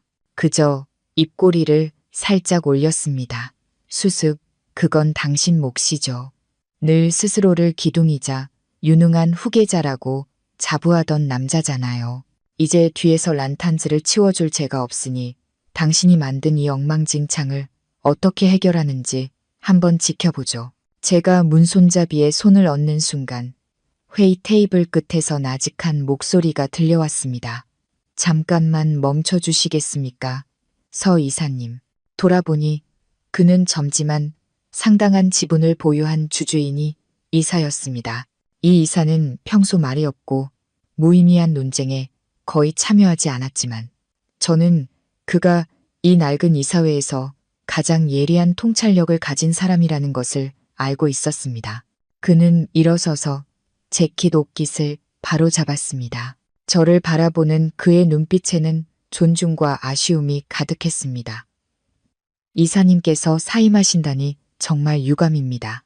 이 이사는 차분하지만 방 안 모두가 들을 수 있을 만큼 큰 목소리로 말했습니다. 솔직히 말해서 제가 이 회사 지분을 보유하고 있는 것은 김민준 사장을 믿어서가 아니라 서 이사님의 재무관리 능력을 믿었기 때문입니다. 이사님께서 떠나기로 결정하셨다면 저 또한 지분 매각을 고려해 봐야 할 것 같습니다. 이 이사의 말은 민준과 다른 사람들의 얼굴에 찬물을 끼얹는 것과 같았습니다. 민준은 믿을 수 없다는 듯 입을 떡 벌렸습니다. 그는 항상 주주들이 자신의 아버지의 위세와 장손이라는 명분에 눌려 있다고 생각했습니다. 그는 다른 사람들 눈에 비친 자신의 가치가 이토록 보잘것없을 줄은 꿈에도 몰랐습니다. 그리고 그가 무시했던 아내가 바로 투자자들의 신뢰를 지탱하는 품이었다는 사실을 깨달았습니다. 이 이사는 제게 다가와 명함을 건넸습니다. 제 회사에는 항상 서 이사님처럼 통찰력과 배짱을 가진 분이 필요합니다. 언제든 시장에 복귀할 준비가 되시면 저희 회사의 문은 활짝 열려 있을 겁니다. 이사님은 정말 보기 드문 인재입니다. 가치를 모르는 자들 때문에 스스로를 깎아내리지 마십시오. 저는 명함을 받으며 부드럽게 미소 지었습니다. 감사합니다. 이 이사님. 생각해 보겠습니다. 저는 회의실을 나섰습니다. 텅 빈 복도에 제 하이힐 소리가 상쾌하게 울려 퍼졌습니다. 문 뒤에서는 민준의 울부짖음과 물건이 박살나는 소리가 들렸습니다. 그는 미쳐 날뛰고 있었지만 더 이상 저와는 아무런 상관이 없는 일이었습니다. 엘리베이터에 올라타 1층 버튼이 켜지는 것을 보았습니다. 건물 밖으로 나오자마자 휴대폰이 쉴 새 없이 울렸습니다. 각종 경제 뉴스 사이트에서 알림이 화면에 떴습니다. 민준그룹 CEO, 회사 자금 횡령에 사생아 부양 의혹, 민준그룹 주가, 회장 부부 이혼 설후 급락, 김민준 사장, 이사회에서 직무 정지 처분. 민준은 상처 입은 야수처럼 담배 연기 자욱한 사무실 내 벽 사이에서 울부짖었습니다. 그는 자신의 사장 자리가 그 어느 때보다 위태롭게 흔들리고 있다는 것을, 가벼운 바람만 불어도 무너져 내릴 것이라는 것을 잘 알고 있었습니다. 하지만 민준은 여전히 민준이었습니다. 소위 남자의 배짱과 혈관에 흐르는 경영인의 피를 과신하는 자였습니다. 그는 앉아서 죽음을 기다릴 수 없었습니다. 그는 판을 뒤집기 위해 모든 것을 건 도박을 하고 싶었습니다. 그의 유일한 기회, 아니 마지막 구명더처는 바로 임그룹의 장비 및 기술 솔루션 공급 입찰이었습니다. 이것은 민준이 1년 내내 공들여온 거대한 프로젝트였습니다. 낙찰만 된다면 성금으로 들어올 막대한 자금이 즉시 재정난을 해소하고 이사회 앞에서 그의 명예와 지위를 구해줄 것이었습니다. 그는 이 잔혹한 비즈니스 세계에서는 사람들이 이익과 효율에만 관심이 있을 뿐 파트너의 사생활을 캐고 다닐 만큼 한가하지 않다고 믿었습니다. 민주는 3일 밤낮으로 사무실에 틀어박혔습니다. 주변에는 차갑게 식은 도시락 용기와 담배꽁초로 가득 찬 재떨이가 널려 있었습니다. 그는 남은 인맥을 총동원하고 심지어 살인적인 이자의 사채까지 빌려로 비자금을 마련하고 제안서를 완성했습니다. 덥수룩한 수염, 씨연 눈, 구겨진 셔츠 차림의 그의 모습에서는 예전에 세련된 젊은 기업가의 풍모를 찾아볼 수 없었습니다. 비서의 말에 따르면 민주는 프레젠테이션 자료에 사소한 오타 하나 때문에 직원들에게 목이 쉴 정도로 소리를 질렀다고 합니다. 그는 마치 미친 사람처럼 마지막 남은 기력과 정신을 두꺼운 입찰 서류에 쏟아부었습니다. 그는 주문을 외우듯 혼잣말을 중얼거렸습니다. 낙찰만 받으면 돼. 낙찰만 받으면 다 끝나. 돈만 들어오면 모든 게 해결되고 서연이 그녀는 날 무시한 걸 후회하게 될 거야. 그는 여전히 돈으로 존경을 살 수 있고 자신이 저지른 도덕적 오점을 덮을 수 있다고 순진하게 믿고 있었습니다. 그는 우리가 아직 사이가 좋았을 때 제가 여러 번 말했던 핵심을 잊고 있었습니다. 사업도 사람 사는 것과 같아서 신용이 먼저고 진심이 그 다음이며 재능은 맨 마지막이라는 것을요. 하지만 아마 제 진심 어린 조언은 오래전에 그의 귓등으로 흘려보냈을 겁니다. 아니면 그저 여자들의 뜬구름 잡는 소리라고 치부했겠죠. 그날 오후 민주는 서류를 손에 들고 사무실을 나섰습니다. 그의 눈은 섬뜩할 정도로 탐욕의 불꽃으로 타오르고 있었습니다. 그는 미용실에 들러 머리를 감고 새 정장으로 갈아입고 지독한 담배 냄새를 감추기 위해 비싼 향수를 뿌렸습니다. 그는 거울 앞에 서서 넥타이를 고쳐매며 거울 속 자신에게 다짐했습니다. 넌 할 수 있어, 민준. 넌 천재야. 누가 진정한 승자인지 온 세상에 보여줄 거야. 검은색 세단이 석양 속을 질주했습니다. 벼랑 끝에선 남자의 마지막 희망을 싣고서 말입니다. 임그룹의 회의실은 초고층 빌딩의 가장 높은 층에 있었습니다. 사방이 통유리로 되어 있어 번화한 도시 전경이 한눈에 들어왔고 내부는 회색과 은색을 주조로 한 차갑고 고급스러운 분위기를 자아냈습니다. 에어컨이 낮게 돌아가며 뿜어내는 냉기에 절로 몸이 움츠러들었습니다. 민주는 자신감 있게 걸어 들어가 이미 와서 기다리고 있던 경쟁사 대표들과 악수를 나누었습니다. 그의 입가에는 완벽한 가면처럼 사교적인 미소가 걸려 있었습니다. 그가 시계를 흘끗 보았습니다. 정확히 오후 2시 묵직한 원목문이 열렸습니다. 백발의 머리에 위험 있는 풍채를 지닌 60대 남성 임 회장이 들어섰습니다. 그 뒤로 비서와 몇몇 심사위원들이 따랐습니다. 민주는 서둘러 일어나 공손하게 고개를 숙이며 임그룹에 대한 존경심을 담은 미사여구를 늘어놓았습니다. 임 회장은 가볍게 고개를 끄덕일 뿐이었습니다. 그의 날카로운 눈빛이 참석자들을 한번 훑더니 민준에게 평소보다 조금 더 오래 머물렀습니다. 그는 바로 자리에 앉지 않고 옆으로 비켜서서 문 쪽을 향해 정중하게 손짓했습니다. 그의 목소리는 낭낭하게 울렸습니다. 프레젠테이션을 시작하기 전에 특별한 분을 한 분 소개하겠습니다. 이번 프로젝트 심사를 위해 제가 직접 모신 최고 리스크 자문위원입니다. 민주는 호기심에 문 쪽을 쳐다봤습니다. 임 회장 같은 거물이 이토록 중요하게 여기는 인물이 대체 누구일까 궁금했습니다. 또각또각 하이힐 소리가 대리석 바닥 위로 규칙적으로 울려 퍼졌습니다. 심장이 쿵 하고 내려앉을 만큼 익숙한 소리였습니다.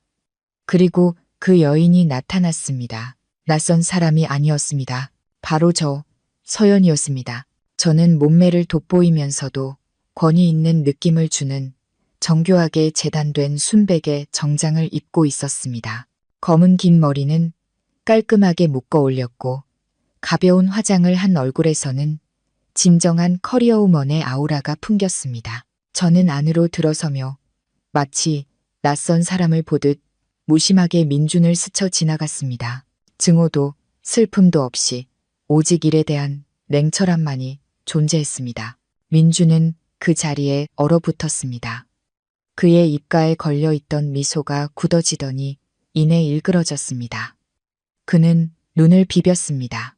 너무 큰 압박감 때문에 헛것을 보는 것이라고 생각했습니다. 그의 아내, 그가 부엌과 딱딱한 회계 숫자밖에 모른다고 생각했던 여자가 어떻게 국내 굴지의 대기업 최고 자문위원 자격으로 이곳에 나타날 수 있단 말인가. 안녕하십니까. 저는 서연입니다.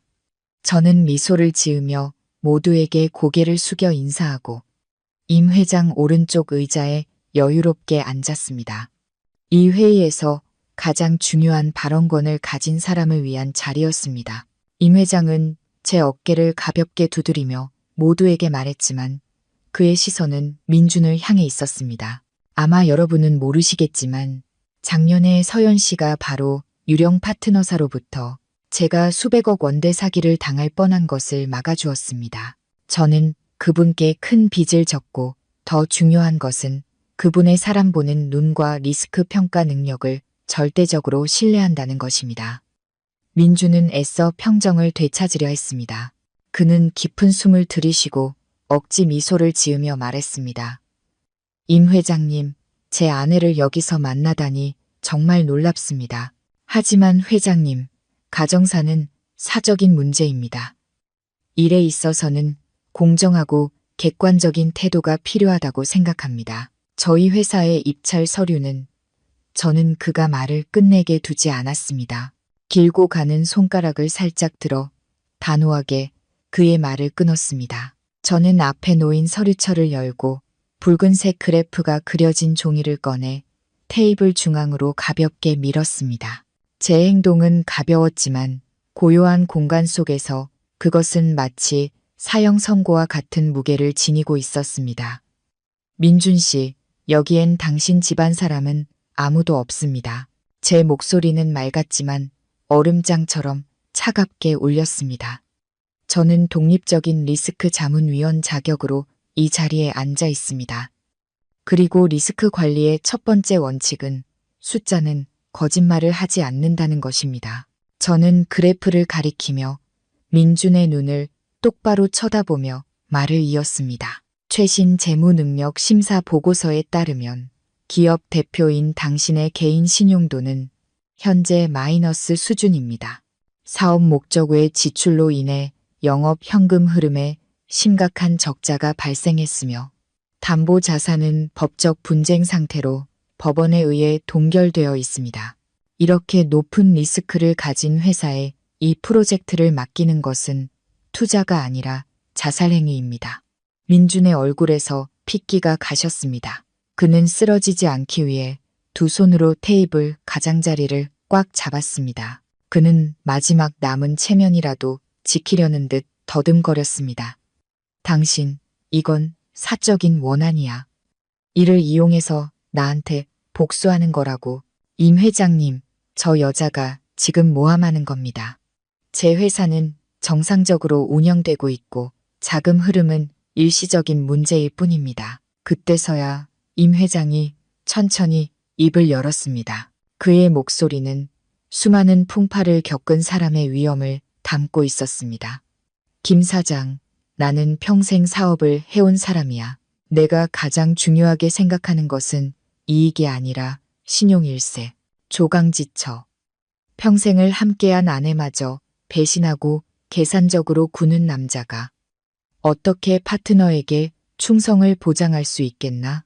그는 잠시 말을 멈추고 실망과 경멸이 가득한 눈으로 민준을 쳐다봤습니다. 리더의 품격이야말로 기업을 지키는 가장 좋은 방패일세. 자네는 스스로 그 방패를 깨부순 걸세. 이만 돌아가 보게. 돌아가 보게라는 말은 부드러웠지만 민준의 모든 희망의 문을 닫아버리는 잔인한 선고였습니다. 건장한 경호원 2명이 다가와 그에게 나가라는 손짓을 했습니다. 민준은 주위를 둘러보았습니다. 다른 경쟁자들의 동정과 조롱 섞인 시선 속에서 그는 군중 앞에서 발가벗겨진 듯한 극심한 굴욕감을 느꼈습니다. 그는 소리치고 싶었고 제게 달려들어 핥히고 싶었지만 그의 다리는 마치 납덩이를 단 것처럼 무거워 꼼짝도 할 수 없었습니다. 임그룹의 고층 빌딩을 나서자 석양의 황금빛 햇살이 눈을 찔러 저절로 눈을 찡그리게 했습니다. 높은 곳에서 불어오는 바람이 이마에 흩날리는 머리카락을 날리며 지난 며칠간 가슴속에 쌓여있던 울분과 답답함까지 함께 씻어내는 듯 했습니다. 저는 깊은 숨을 들이마셨습니다. 자유와 승리의 달콤한 맛이 온몸의 세포 하나하나로 퍼져나가는 것을 느꼈습니다. 가방 속 휴대폰이 짧게 울렸습니다. 은행에서 온 입금 알림 문자였습니다. 임 회장과의 계약에 따른 컨설팅 비용과 위험한 파트너를 걸러낸 공로로 받은 두둑한 보너스가 제 개인 계좌로 막 입금되었습니다. 길게 늘어선 숫자들을 보며 저도 모르게 입꼬리가 올라갔습니다. 이것은 민준의 그늘에서 벗어난 이후 제가 번 첫 번째 깨끗한 돈이었습니다. 그가 매달 생활비처럼 쥐어주던 돈도 허울뿐인 재무이사 직함에 대해 그가 지불하던 명목상의 월급도 아니었습니다. 이것은 제 피땀 어린 노력, 제 지혜와 배짱으로 얻어낸 결과물이었습니다. 스스로 번 돈을 손에 쥐는 느낌은 이상할 정도로 자랑스럽고 상쾌했습니다. 저는 바로 집으로 가지 않고 작은 골목에 숨겨진 조용한 카페로 차를 몰았습니다. 중요한 사람과 약속이 있었습니다. 카페 구석에 앉아 저는 돌잔치, 그날 밤 바로 고용했던 사설탐정에게 전화를 걸었습니다. 수화기 저편에서는 곧바로 전화를 받았습니다. 특유의 거친 목소리가 들려왔습니다. 여보세요, 서연 씨 맞으시죠?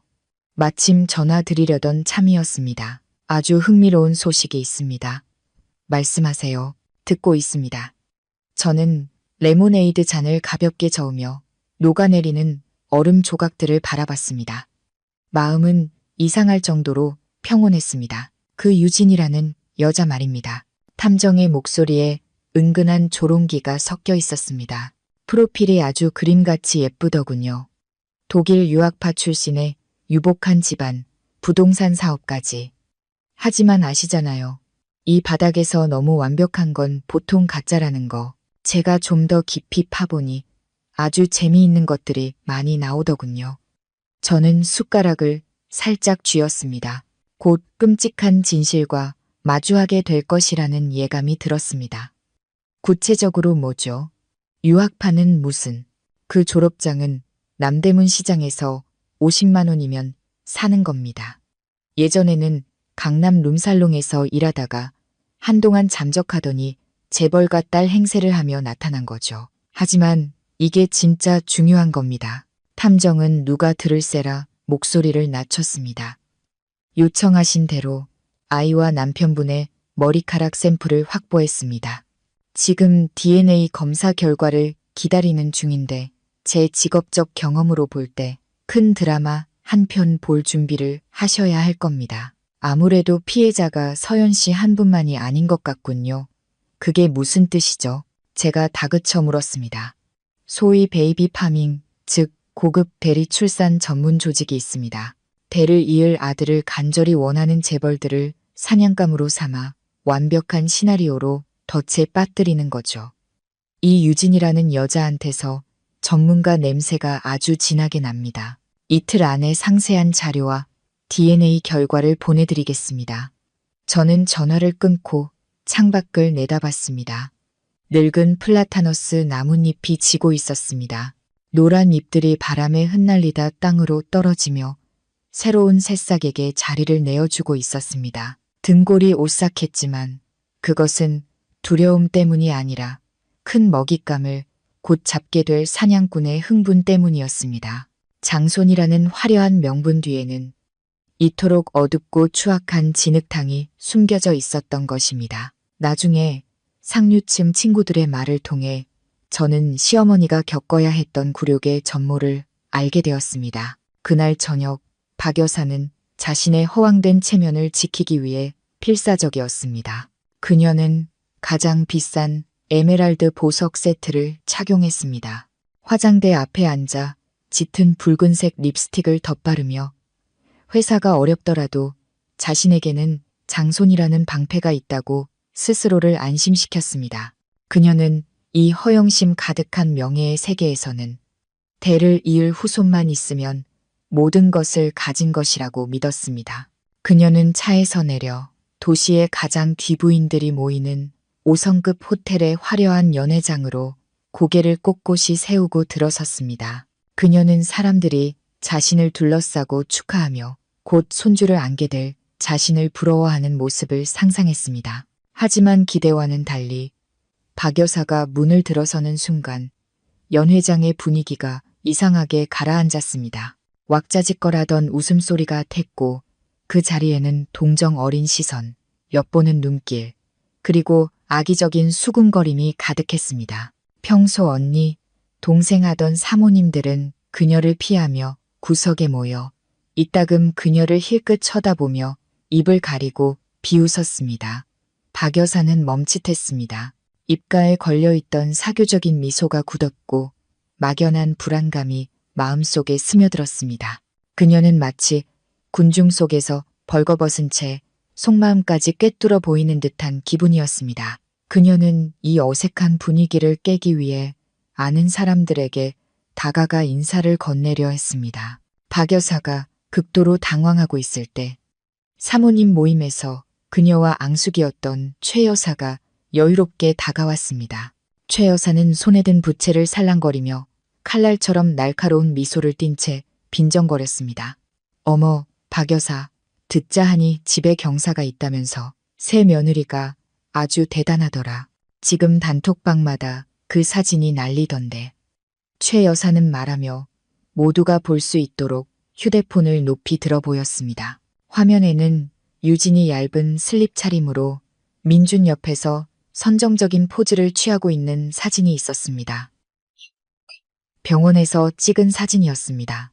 그 사진에서는 박 여사가 늘 자랑하던 명문가 아가씨의 품격은 온데간데 없고 싸구려 술집, 여자 같은 천박함만이 가득했습니다. 수군거리는 소리가 벌집을 쑤신 듯 터져 나왔습니다. 한 사람이 불쑥 말했습니다. 세상에 저런 요망한 상을 보고 박 여사는 명문가 자제라고 했다니 그냥 길거리 여자랑 다를 게 없잖아. 그 말은 넘치기 직전에 물잔에 떨어진 마지막 물방울처럼 박 여사의 마지막 남은 자존심을 무너뜨렸습니다.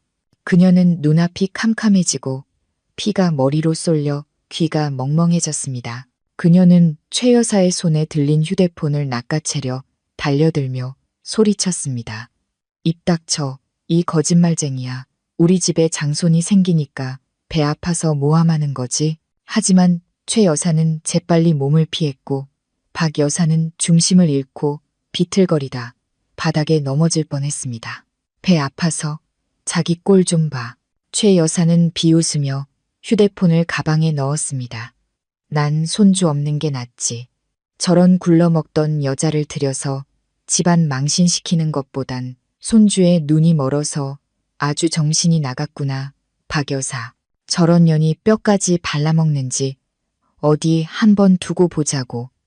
더 이상 굴욕을 견딜 수 없었던 박 여사는 미친 사람처럼 연회장을 뛰쳐나갔습니다. 그녀는 아들을 훈계하기 위해 집으로 가지 않고 맹목적인 분노를 품은 채 저를 찾아왔습니다. 그녀의 얕은 생각으로는 이 모든 비극이 배은망덕한 며느리인 저 때문에 일어난 것이었습니다. 제가 모든 것을 폭로하고 재산을 동결하지 않았다면 그녀의 가정은 여전히 평화롭고 남들 눈에는 모범적인 가정으로 보였을 테니까요. 고급 세단이 제가 새로 개업한 컨설팅 회사 사무실 건물 앞에 급정거했습니다. 박 여사는 저를 막으려던 경비원을 밀치고 안으로 뛰어들었습니다. 그녀는 날카로운 목소리로 로비 전체가 울리도록 소리쳤습니다. 서연이 어딨어? 이 배은 망덕한 것, 이 독사 같은 년, 어디 숨었어? 당장 나와. 저는 사무실에서 서류를 검토하다가 소란스러운 소리를 들었습니다. 저는 태연하게 서류철을 덮고 옷매무새를 가다듬은 뒤 밖으로 나갔습니다. 제 앞에는 예전에 우아했던 시어머니가 서 있었습니다. 지금은 시장 바닥에 악다구니 쓰는 안악내와 다를 바 없었습니다. 머리는 한쪽으로 비뚤어져 있었고 화장은 땀과 분노의 눈물로 얼룩져 있었습니다. 저를 보자마자 박 여사는 굶주린 짐승처럼 달려들어 에메랄드 반지를 낀 손가락으로 제 얼굴을 가리키며 욕설을 퍼부었습니다. 잘났어. 아주. 내 남편 프로젝트 망하게 하더니 이제는 우리 집안 망신시키는 사진까지 뿌려. 아주 이 집안의 씨를 말리려고 작정했구나. 내가 3년 동안 호랑이 새끼를 키웠어. 여우를 키웠다고. 제 직원들은 서로를 쳐다보며 안절부절 못했습니다. 그들이 말리려 했지만 저는 손을 들어 제지했습니다. 저는 그녀와 마주 섰습니다. 허리는 꼿꼿했고 눈빛은 흔들림 없이 차가웠습니다. 박 여사는 제가 조용히 있자 더욱 기세등등해졌습니다. 그녀는 광기 어린 웃음을 터뜨리며 경멸에 찬 목소리로 말했습니다. 질투하는 거지. 네가 애를 못 낳는 돌개집이니까 아들 잘 낳는 유진이가 배 아파서 미치겠지? 민준이 아들 낳아줬잖아. 안 그래? 너처럼 마른 나무 같은 여자는 남편한테 버림받아도 싸. 돌개집이라는 그녀의 말은 화약고에 불을 붙인 것과 같았습니다.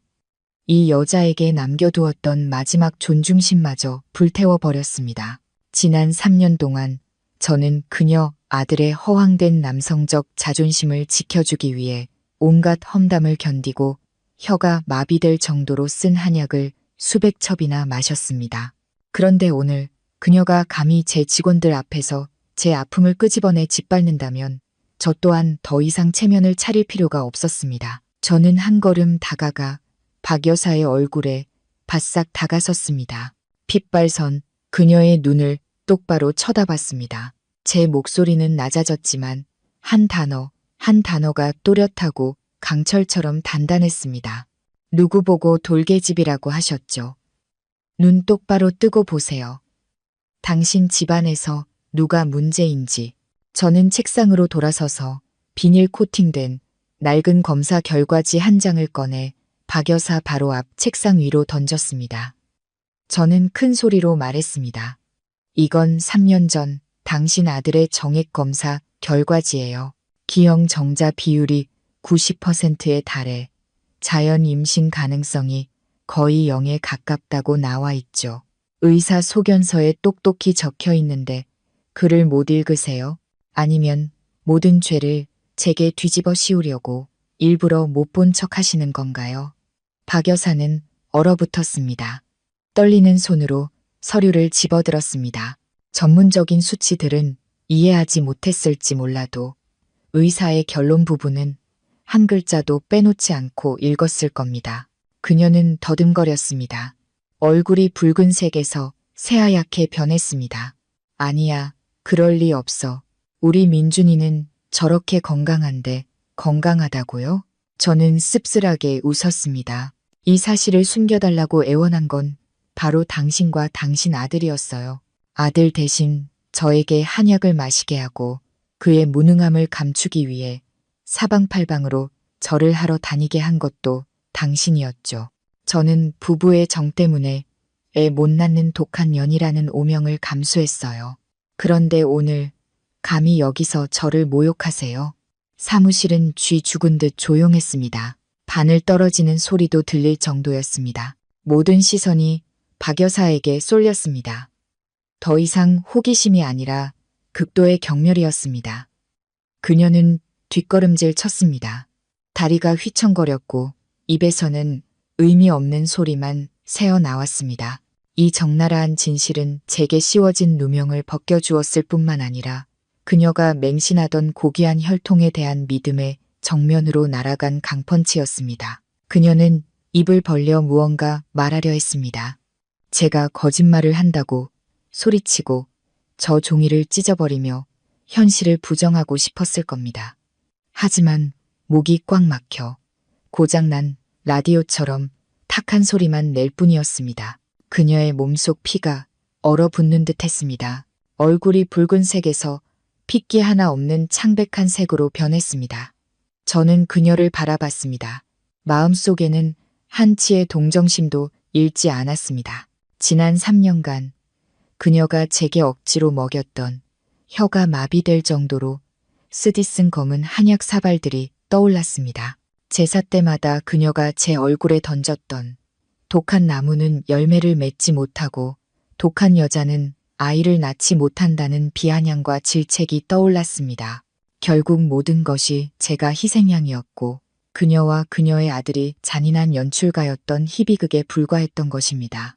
저는 다가가 그녀를 내려다보며 부드럽지만 얼음장처럼 차가운 목소리로 말했습니다. 당신은 그 허황된 체면, 그 가짜는 명문가라는 이름 때문에 다른 여자의 인생을 무참히 짓밟았어요. 당신 아들이 아이를 낳을 수 없는데도 저에게 약을 먹이고 굴욕을 견디게 했죠. 이제 이 죗값을 받는 건 하늘의 공평한 심판일 뿐이에요. 박 여사는 떨며 저를 올려다 봤습니다. 그 눈빛에서 저는 처음으로 공포를 보았습니다. 약자가 강자 앞에서 느끼는 공포가 아니었습니다. 죄인이 심판대 앞에 섰을 때 느끼는 공포였습니다. 그녀는 예전에 순하고 순종적이던 며느리는 이미 죽었다는 것을 깨달았습니다. 그녀 앞에 서 있는 것은 상처를 딛고 일어선 심장이 돌처럼 굳어버린 자신을 짓밟는 자는 누구든 짓뭉개버릴 준비가 된 여자였습니다. 그녀는 비틀거리며 일어나 제게 달려들려 했지만 다리에 힘이 풀려 다시 한번 주저앉고 말았습니다.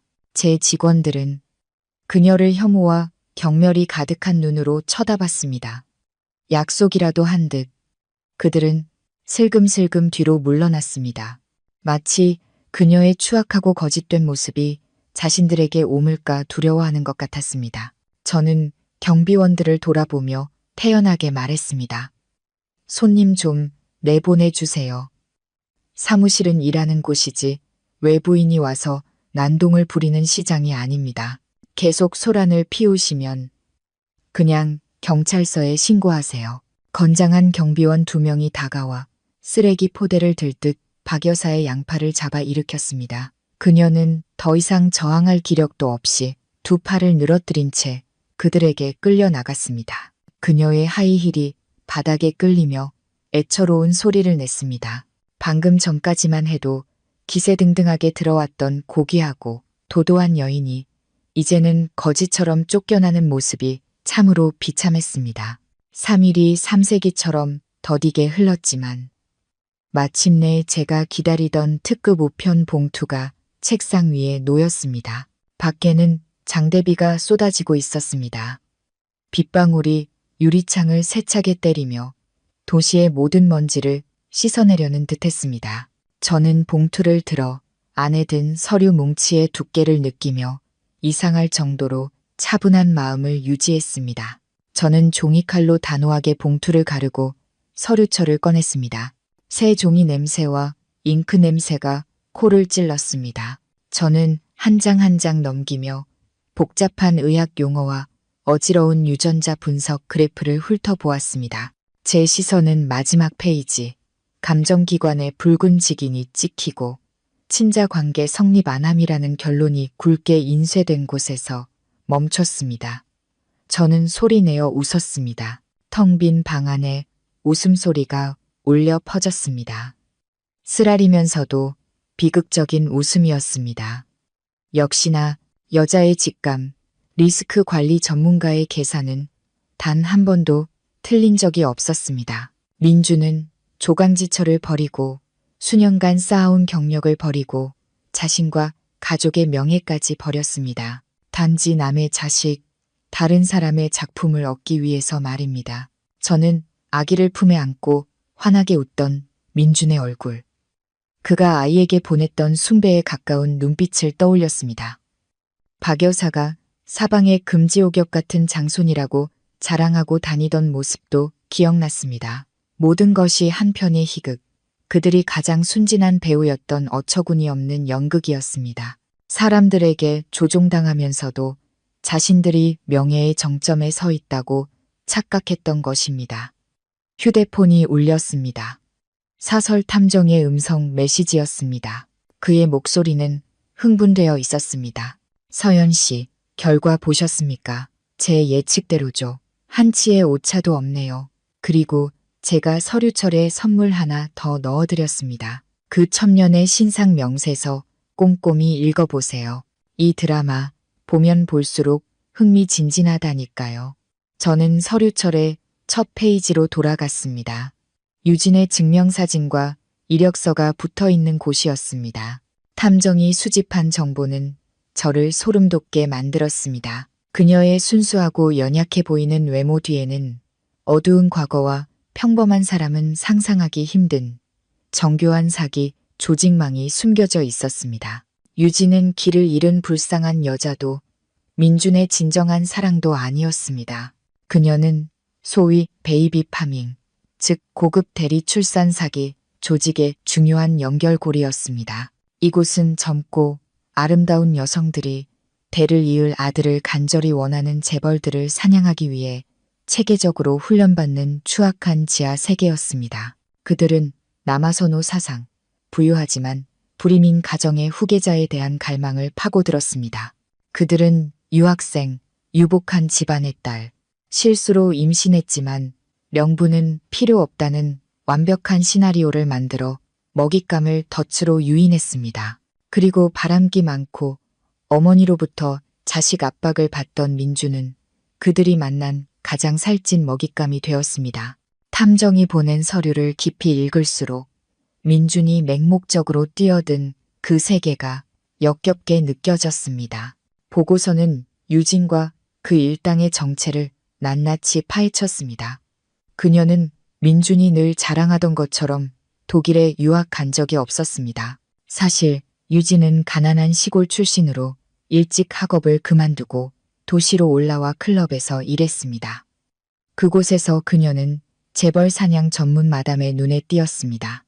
그 마담은 돈을 투자해 유진에게 성형수술을 시키고 걷는 법, 말하는 법, 심지어 사람들을 속이기 위한 몇 마디 어설픈 독일어까지 가르쳤습니다. 하지만 저를 가장 충격에 빠뜨린 것은 유진의 과거가 아니라 아이의 출생 배경이었습니다. 서류에는 유진과 온몸에 문신을 한 건장한 남자가 몰래 찍힌 사진들이 첨부되어 있었습니다. 그의 이름은 철수였습니다.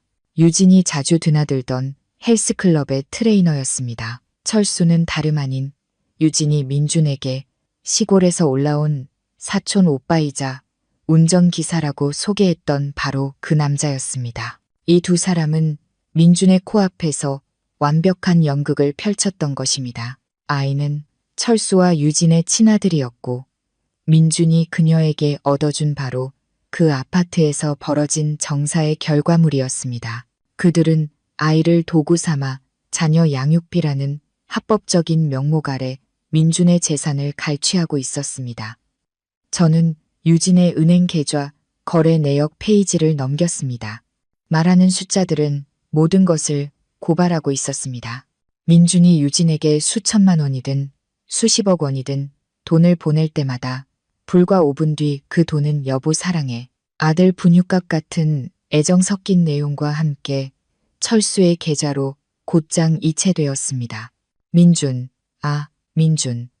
스스로를 성공한 사업가, 비즈니스 세계의 고수라고 자부하면서 어떻게 그런 삼류 사기꾼들에게 그렇게 오랫동안 이용당할 수 있었을까?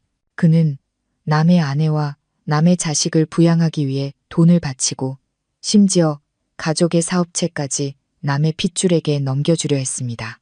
이 어리석음의 대가는 평생을 바쳐도 다 갚지 못할 것이다. 저는 일어나 복사기로 갔습니다.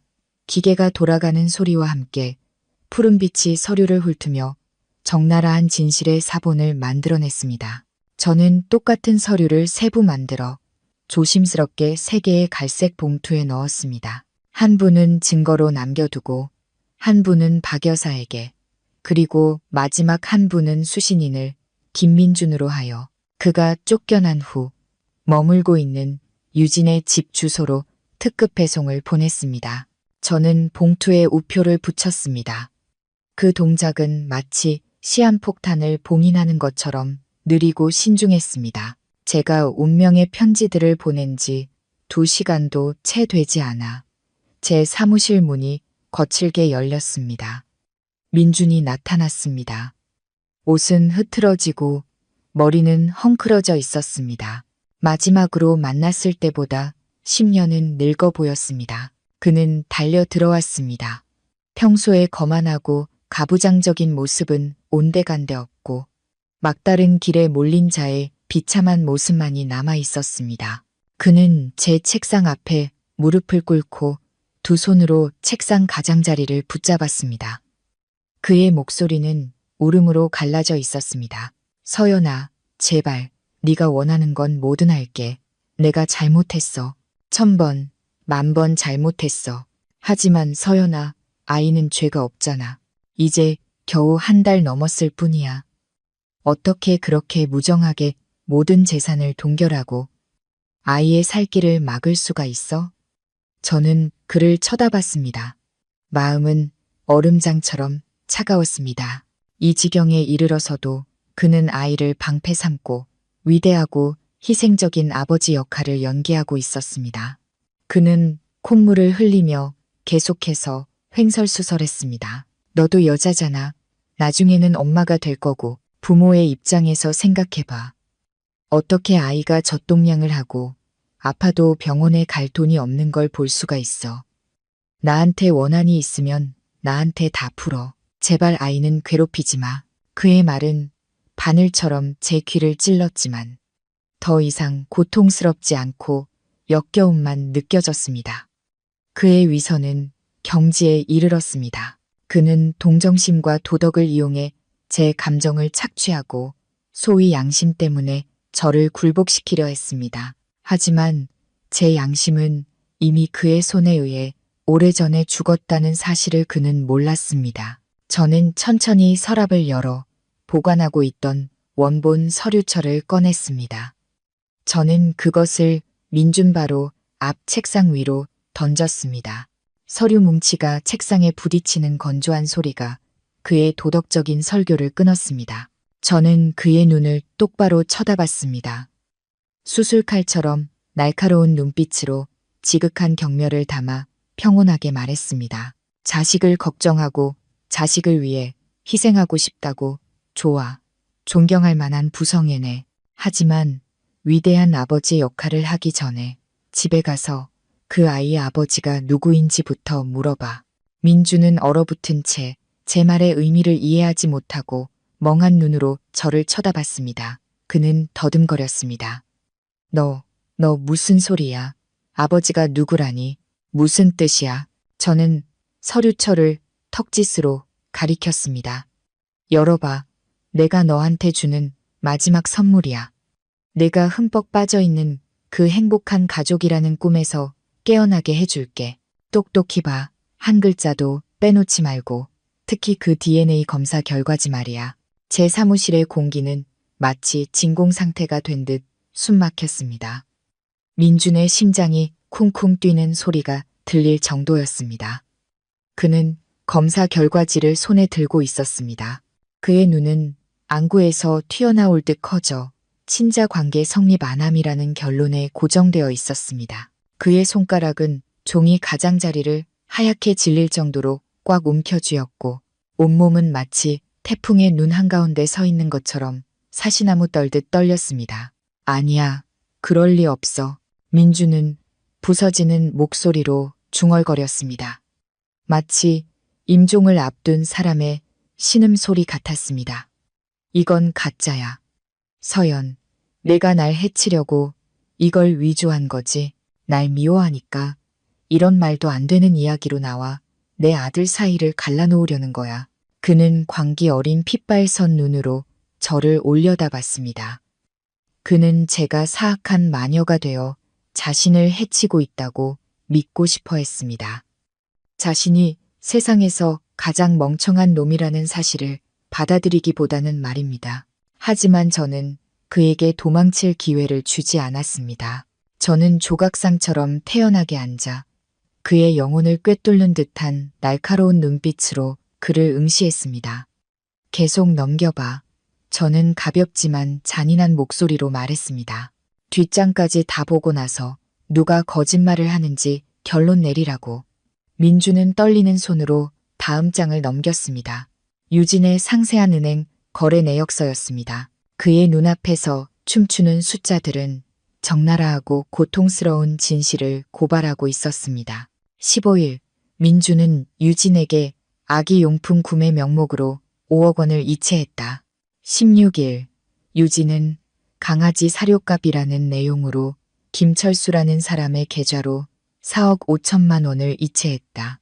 그렇게 한 장, 한 장, 한 줄, 한 줄의 숫자들이 선명하게 드러났습니다. 민준이 회사 돈을 빼돌리고 가산을 탕진하며 유진에게 바쳤던 차값, 집값, 생활비가 결국 모두 철수라는 남자의 주머니로 흘러 들어갔던 것입니다. 그리고 서류철의 마지막 사진은 가장 잔혹한 결정타였습니다. 유진과 문신을 한 건장한 헬스 트레이너 철수가 다정하게 껴안고 있었습니다. 철수의 팔에는 민준이 매일 밤 장손이라 부르며 애지중지하던 아기가 안겨 있었습니다. 아, 민준은 하늘을 향해 목을 젖히고 덫에 걸린 상처 입은 짐승의 울음소리처럼 소름 끼치는 비명을 질렀습니다. 그는 손에 든 서류철을 구겨 바닥에 내동댕이 쳤습니다. 그의 세계관이 완전히 무너졌습니다. 남자의 자존심, 사업가의 긍지, 혈통에 대한 자부심, 모든 것이 순식간에 잿더미가 되었습니다. 알고 보니 그는 정부를 거느리는 권력 있는 남자가 아니라 마지막 한 방울까지 착취당한 멍청한 젖소에 불과했던 것입니다. 그는 고난을 함께했던 조강지처를 배신하고 다른 남자의 아내와 자식을 위해 헌신했습니다. 그는 양심을 팔고 부모님의 사업체까지 팔아넘겨 머리에 거대한 뿔이 돋아나는 것을 얻었습니다. 이 빌어먹을 것들 죽여버릴 거야. 내가 다 죽여버릴 거라고. 민주는 고통과 증오로 일그러진 얼굴로 눈물 콧물을 흘리며 울부짖었습니다. 나중에 경찰의 현장 조사 기록을 읽고 나서야 저는 민준이 유진에게 사준 고급 아파트에서 벌어졌던 끔찍한 광경을 온전히 상상할 수 있었습니다. 그날 오후 민준은 이성을 잃은 사람처럼 차를 몰았습니다. 신호를 위반하고 붐비는 차들 사이를 고개 운전하며 그가 한때 애지중지했던 보금자리를 향해 돌진했습니다. 분노는 그를 자신을 속인 자들을 갈기갈기 찢어버리고 싶은 악마로 만들었습니다. 민준이 아파트 문을 박차고 들어갔을 때 유진은 침실에서 여유롭게 마스크팩을 하고 명품 가방들을 여행 가방에 챙겨 넣고 있었습니다. 그녀는 돈을 충분히 챙긴 후 정부와 함께 멀리 도망갈 준비를 하고 있었던 것 같습니다. 살기등등한 모습으로 나타난 민준을 보고 유진은 깜짝 놀라 비싼 립스틱을 바닥에 떨어뜨렸습니다. 민준 씨? 이 시간에 어떻게? 놀랐잖아요. 유진은 억지 미소를 지으며 애교 많은 작은 정부 역할을 계속하려 했습니다. 하지만 민준은 말없이 달려들어 유진의 머리채를 잡고 거실로 질질 끌고 나왔습니다. 하늘이 무너지는 듯한 따귀가 유진의 얼굴에 날아갔고 그녀는 비싼 이탈리아제 소파 위로 쓰러졌습니다. 그녀의 입가에서 피가 흘러나와 마스크팩과 섞여 처참하고 흉한 모습을 만들어냈습니다.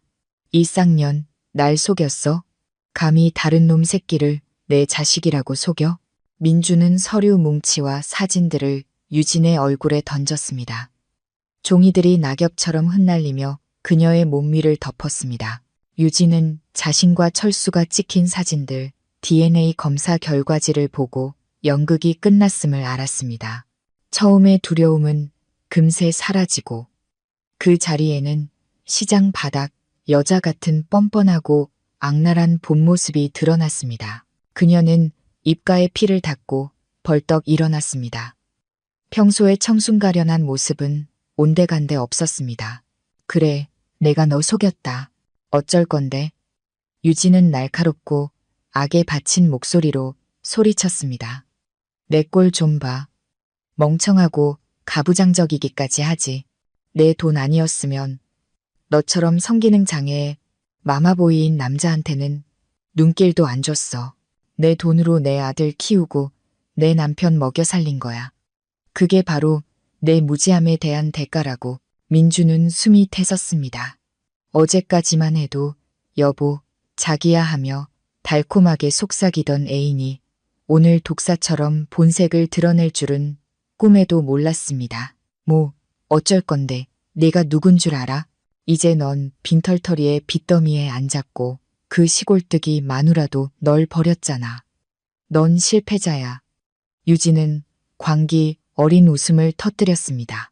그녀의 말은 피 흘리는 민준의 상처에 소금을 뿌리는 것과 같았습니다. 더 이상 평정을 유지할 수 없었던 민준은 야수처럼 유진에게 달려들었습니다. 두 사람은 호화로운 거실 한복판에서 서로를 붙잡고 할퀴었습니다. 가구가 넘어지고 깨지는 소리, 추잡한 욕설이 난무했습니다. 유진도 만만치 않았습니다. 그녀는 벗어나기 위해 민준을 핥히고 물어뜯었습니다. 난투극이 절정에 달했을 때 민준이 부숴버린 아파트 문이 다시 한번 활짝 열렸습니다.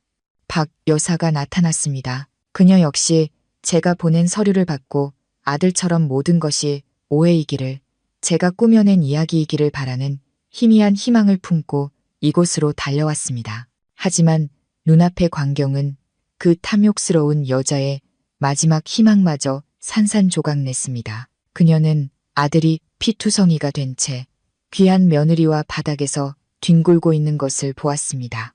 그녀는 악독한 욕설을 들었고 유진이 직접 그녀가 밤낮으로 그리워하던 장손이 사실은 사기꾼의 자식이며 돈을 뜯어내기 위한 도구에 불과했다는 것을 인정하는 것을 들었습니다. 그만해. 세상에 이 집안은 무슨 업을 지었길래. 박 여사는 찢어지는 비명을 지르며 비싼 핸드백을 바닥에 떨어뜨렸습니다. 비명 소리에 민준과 유진은 멈칫하며 서로를 놓았습니다. 유진은 머리가 헝클어지고 옷이 찢어진 채 도전적인 눈빛으로 박 여사를 쳐다봤습니다. 오셨네요. 똑똑히 보세요. 당신 장손이요. 당신도 당신 아들만큼이나 멍청해. 아들 욕심에 눈이 멀어서 남의 자식이나 키우고 있었으니. 꼴 좋다. 당신 집안. 유진의 말은 마지막 일격이었습니다. 이미 위태로웠던 박 여사의 정신을 완전히 무너뜨렸습니다. 그녀는 비틀거리며 양손으로 머리를 감쌌고 입은 벌어졌지만 말이 나오지 않았습니다. 평생을 계산하고 며느리를 억압하고 명문가의 체면을 위해 애썼는데 결국 돌아온 것이 이 처참한 굴욕이란 말인가? 박 여사의 눈빛이 갑자기 초점을 잃고 허공을 헤매다 텅 빈 아기 침대가 놓인 방구석에서 멈췄습니다. 절망의 혼미 속에서 그녀는 더 이상 잔혹한 현실을 보지 않았습니다. 그녀는 환영, 부서진 영혼을 위한 탈출구를 보았습니다. 그녀는 비틀거리며 다가가 근처에 뒹굴던 곰인형 쿠션을 집어들었습니다. 그녀는 그것을 깨지기 쉬운 달걀처럼 소중하게 품에 안았습니다. 고통으로 일그러졌던 주름진 얼굴이 갑자기 풀리며 소름 끼치도록 순진하고 온화한 미소를 지었습니다. 내 손주, 우리 장손 여기 있었네. 박 여사는 속삭이며 쿠션을 가볍게 토닥이고 살살 흔들었습니다. 착하지. 할머니가 사랑해. 네, 엄마 아빠는 나쁜 사람들이라 할머니가 다 쫓아냈어. 이제 할머니랑 같이 살자. 할머니가 자장가 불러줄게. 그녀는 노래를 부르기 시작했습니다. 갈라지고 떨리는 목소리가 폐허가 된 방 안에 울려 퍼졌습니다. 자장자장, 우리 아가. 민주는 어머니를 보며 얼어붙었습니다. 얼굴에 긁힌 상처에서 흐르는 피가 짜게 느껴졌습니다. 그는 나지막이 어머니라고 불렀지만 박 여사는 듣지 못했습니다. 그녀는 이미 자신만의 세계에 빠져 있었습니다. 그곳에서는 장손이 여전히 존재했고 그녀는 여전히 권위 있고 행복한 할머니였습니다. 고통스럽게도 그 광기야말로 그녀가 찾을 수 있는 유일한 평온이었습니다. 아파트 단지 아래에서 경찰차와 구급차의 사이렌 소리가 울려 퍼져 해질녘에 숨막히는 공기를 갈랐습니다. 싸우는 소리와 비명 소리를 들은 이웃들이 신고한 것이었습니다. 경찰이 아파트로 들이닥쳤을 때 눈앞에 펼쳐진 혼란스러운 광경은 모두를 소름돋게 만들었습니다. 생존 본능이 강한 유진은 즉시 바닥에 주저앉아 울부짖으며 몸에 난 멍자국을 가리키며 민준이 자신을 폭행하고 죽이려 했다고 고발했습니다. 그녀는 몇 분 전까지만 해도 드러났던 사기꾼의 본 모습을 감추고 완벽하게 피해자 역할을 연기했습니다. 민준은 변명할 생각도 저항할 생각도 없었습니다. 그는 두 팔을 늘어뜨린 채 넋 나간 눈으로 어머니를 바라볼 뿐이었습니다. 경찰 2명이 다가와 긴급 체포 영장을 낭독하고 민준의 손에 차가운 수갑을 채웠습니다. 금속이 부딪히며 철컥하는 건조하고 단호한 소리가 울렸습니다. 젊고 유능했지만 길을 잘못 든 한 사장의 인생이 끝나는 소리였습니다. 민준은 고개를 숙인 채 무거운 발걸음을 옮겨 문 밖으로 나섰습니다. 자신의 인생의 폐허를 등 뒤로 한 채 하지만 비극은 거기서 끝나지 않았습니다. 방구석에서는 의료진이 박 여사에게 접근하려 애쓰고 있었습니다. 그녀는 여전히 바닥에 주저앉아 먼지투성이 쿠션을 품에 꼭 껴안고 자장가를 중얼거리고 있었습니다. 한 간호사가 그녀를 일으키려고 어깨에 부드럽게 손을 대자 박 여사는 갑자기 격렬하게 반응했습니다. 내 손주한테 손대지 마. 저리 가. 이 도둑놈들아. 그녀는 흉포한 눈빛으로 소리쳤습니다. 그녀는 발버둥 치고 할퀴었으며 심지어 입을 벌려 간호사의 손을 세게 물어 피가 흐르게 했습니다. 그녀의 눈에는 이제 주위의 모든 사람이 그녀의 마지막 남은 희망인 장손을 빼앗으려는 음모를 꾸미는 자들로 보였습니다. 의료진은 결국 강경한 수단을 쓸 수밖에 없었습니다. 그들은 진정제를 주사하고 붕대로 그녀를 들것에 고정했습니다. 엘리베이터 문 앞에서 끌려가던 민주는 고개를 돌려 뒤를 보았습니다. 평생 강철 같고 불호령을 내리며 모든 것을 통제하려 했던 그의 어머니가 이제는 구급들 것에 묶여 있었습니다. 머리는 헝클어지고 옷은 흐트러졌으며 입에는 거품을 물었지만 여전히 희미하게 손주의 이름을 부르고 있었습니다. 그 후 며칠 동안 고급 아파트 단지에서 발생한 상해 사건에 대한 뉴스가 신문지면을 도배했습니다. 하지만 제게는 그저 휴대폰 화면을 스쳐 지나가는 무의미한 소식일 뿐이었습니다. 나중에 김 변호사가 구치소에서 민준을 만났던 이야기를 해주었습니다. 그는 그 만남을 한 인간의 몰락에 대한 잊을 수 없는 기억이라고 묘사했습니다. 민준은 두꺼운 유리와 차가운 쇠창살로 세상과 격리된 접견실에 앉아 있었습니다. 한때 깔끔하게 빗어 넘겼던 머리는 삭발되어 푸르스름한 두상이 드러나 있었습니다. 그는 헐렁한 줄무늬 수의를 입고 있었고 잠을 못 자 개하게 들어간 두 눈은 패했습니다. 불과 몇 주 만에 그는 10년은 늙어 보였습니다. 마치 시간과 죄책감의 뼈까지 깎인 듯 했습니다. 김 변호사가 자리에 앉았을 때 민주는 어머니의 안부도 회사의 상황도 묻지 않았습니다.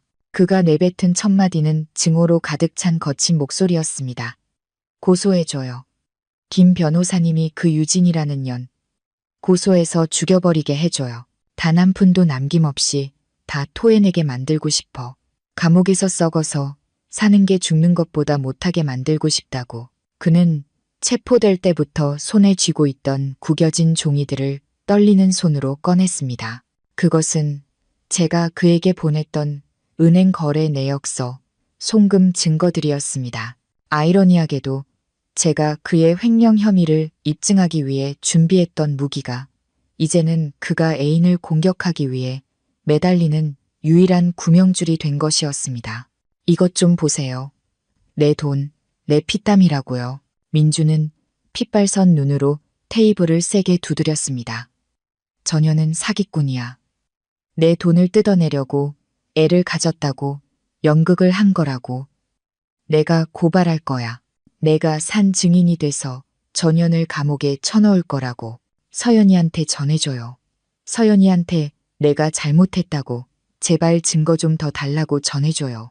김 변호사는 연민과 경멸이 섞인 눈으로 그를 바라봤습니다.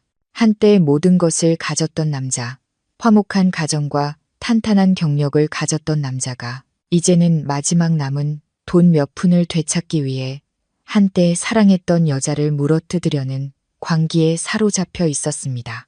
그의 비열함과 잔인함이 이제야말로 적나라하고 무섭게 드러난 것이었습니다. 그는 자식을 잃은 슬픔 때문이 아니었습니다. 돈을 잃었기에 고통스러워했습니다. 저를 배신한 것을 후회하는 것이 아니었습니다. 잘못된 곳에 투자한 것을 후회했습니다. 민준의 세계에서 감정은 결코 영원한 것이 아니었습니다. 오직 이익만이 유일한 척도였습니다. 그리고 그 이익이 침해당했을 때 그는 수단과 방법을 가리지 않고 한때 나눴던 정 따위는 무시한 채 그것을 되찾기 위해 악마로 변할 준비가 되어 있었습니다. 민준과 유진의 소송은 신속하지만 시끄럽게 진행되었고 한동안 도시 전체의 가십거리가 되었습니다. 제가 수집한 자금 흐름과 사기 행위에 대한 명백한 증거, 그리고 증오에 찬 민준의 증언으로 유진은 빠져나갈 길이 없었습니다. 법원은 그녀에게 사기 및 재산 편취 혐의로 유죄를 선고했습니다. 편취한 금액 전액을 반환하고 징역형을 선고받았습니다. 하지만 유진의 진정한 비극은 법의 심판이 아니라 그녀가 발을 들였던 지하 세계의 비정한 법칙에 있었습니다. 법원의 선고가 내려지자마자 고급 아파트는 봉인되고 은행 계좌는 집행을 위해 동결되었습니다. 유진은 공식적으로 빈털터리가 되었습니다. 그녀는 빈손으로 아파트에서 쫓겨나 자신의 비참했던 출발점으로 되돌아갔습니다. 유진이 법원 앞에서 망연자실하게 서 있을 때 낡은 오토바이 한 대가 다가왔습니다. 운전자는 그녀의 정부이자 아이의 친부인 헬스 트레이너 철수였습니다. 유진은 기뻐했습니다. 그가 예전의 맹세처럼 모자를 데리고 도망쳐 새 삶을 시작하기 위해 온 것이라고 생각했습니다. 그녀는 달려가 그의 팔을 붙잡았습니다. 철수 씨, 와줘서 다행이야. 어서 가자. 어디든 좋아. 이 지긋지긋한 곳만 떠나면 돼. 하지만 철수는 유진의 손을 거칠게 뿌리쳤습니다. 그의 눈빛은 낯선 사람을 보듯 차가웠습니다. 그는 유진의 품에서 잠든 아이를 낚아채 오토바이에 태웠습니다. 유진은 경악하며 소리쳤습니다. 지금 뭐 하는 거야? 애 줘. 애 데리고 어디 가려고. 애는 우리 엄마한테 맡겨서 키울 거야. 철수는 시동을 걸었습니다. 오토바이 엔진 소리가 유진의 울음소리를 삼켰습니다. 너는 이제 빚쟁이의 수배자 신세야. 너 따라다니면 우리 부자만 고생이야. 네가 번 돈도 다 몰수됐잖아. 쓸모없는 여자 먹여 살릴 여유 없어. 뭐라고? 내가 한 모든 게 다 당신이랑 우리 아들을 위해서였는데. 유진은 울부짖으며 오토바이 뒤에 매달리려 했지만 철수에게 발로 차여 길바닥에 나뒹굴었습니다. 나를 위해서? 내 탐욕을 위해서겠지. 철수는 경멸에 찬 얼굴로 바닥에 침을 뱉었습니다. 자기 남편까지 속이는 여자를 누가 믿고 평생을 함께하겠어? 애는 내가 키워줄 테니 내 몸은 네가 알아서 해. 오토바이는 쏜살같이 사라졌습니다. 뜨거운 아스팔트 바닥에 쓰러진 유진만을 남겨둔 채 그녀는 절망 속에서 아이의 이름을 외쳤지만 돌아오는 것은 시끄러운 경적 소리와 행인들의 경멸 어린 시선뿐이었습니다. 돈도 사랑도, 심지어 돈벌이 수단으로 삼았던 아이까지 모두 잃었습니다. 유진은 모든 것을 잃었습니다. 남자에게 기대어 미모와 수단으로 이득을 취하며 살았던 대가는 결국 지독한 외로움과 처참한 굴욕뿐이었습니다. 올겨울은 예년보다 일찍 찾아왔습니다. 북서풍이 몰고 온 칼날 같은 추위가 번화한 도시의 골목 구석구석을 파고들었습니다. 저는 따뜻한 차 안에서 도시에서 가장 붐비는 사거리의 신호 대기를 하고 있었습니다. 차창 너머로 서둘러 오가는 사람들의 물결이 보였습니다. 모두 두꺼운 외투에 몸을 웅크리고 서둘러 집으로 돌아가고 싶어 하는 듯 했습니다. 제 시선은 우연히 거대한 LED 광고판 아래 보도블록 한 구석에 멈췄습니다. 그곳에는 낡고 해진 얇은 스웨터 차림의 깡마른 여자가 웅크리고 앉아 떨리는 무릎을 감싸 안고 있었습니다. 헝클어진 머리가 얼굴의 절반을 가렸지만 그 초라하고 비참한 모습에서 저는 옛 지인을 어렴풋이 알아볼 수 있었습니다. 유진이었습니다. 그녀는 머리 위 화려하게 빛나는 LED 화면을 올려다보고 있었습니다. 화면에서는 올해의 영감 있는 여성 기업가 시상식 프로그램이 방송되고 있었고 자신감 넘치는 미소와 빛나는 아우라로 화면에 등장한 얼굴은 바로 저 서연이었습니다. 다큐멘터리 영상 속에서 저는 시상대 위에 서 있었습니다. 손에는 크리스탈 트로피를 들고 힘있는 목소리로 말하고 있었습니다. 저는 한때 희생과 인내가 여성의 미덕이라고 생각했습니다. 하지만 인생은 제게 여자는 무엇보다 먼저 자기 자신이 되어야 하며 독립적이고 주체적이어야 한다고 가르쳐 주었습니다. 결코 자신을 다른 사람의 그림자로 만들지 마십시오. 불이 꺼지면 그림자도 사라지니까요. 스스로 빛을 내십시오. 유진은 차가운 보도블록에 앉아 높은 곳에 있는 제 모습을 뚫어지게 쳐다봤습니다. 진탄 눈에는 눈물이 그렁그렁했습니다. 두 모습은 극명하게 대조적이었습니다. 한 사람은 명예의 정점에 서서 세상의 존경을 받고 다른 한 사람은 사회의 밑바닥으로 추락해 세상의 경멸을 받았습니다. 이제 저와 그녀 사이의 거리는 단지 스크린 하나가 아니라 인격과 선택이라는 하늘과 땅 차이였습니다. 그녀는 무릎에 고개를 파묻었습니다. 어깨가 가늘게 떨렸습니다. 후회 때문에 우는 것인지 잘못된 계산에 대한 미련 때문에 우는 것인지 알 수 없었습니다. 아마도 그녀는 깨달았을 겁니다. 아름다움은 시들고 수단은 드러나며 오직 자신의 진정한 가치만이 영원히 남는다는 것을요. 신호등이 녹색으로 바뀌었습니다. 저는 가볍게 엑셀을 밟았습니다. 차는 부드럽게 미끄러져 나가 차가운 거리와 그 불행한 사람을 뒤로 했습니다. 통쾌하지도 연민을 느끼지도 않았습니다. 모든 것은 인과응보의 필연적인 법칙처럼 일어났습니다. 뿌린 대로 거두는 법. 각자 자신의 인생의 선택에 대해 스스로 책임져야 합니다. 1년 후 국제공항은 사람들로 붐볐습니다. 여러 언어로 된 비행 안내 방송이 규칙적으로 울려 퍼졌습니다. 저는 비즈니스 클래스 라운지에 앉아 따뜻한 커피 잔을 가볍게 돌리며 햇살 가득한 활주로를 바라보고 있었습니다.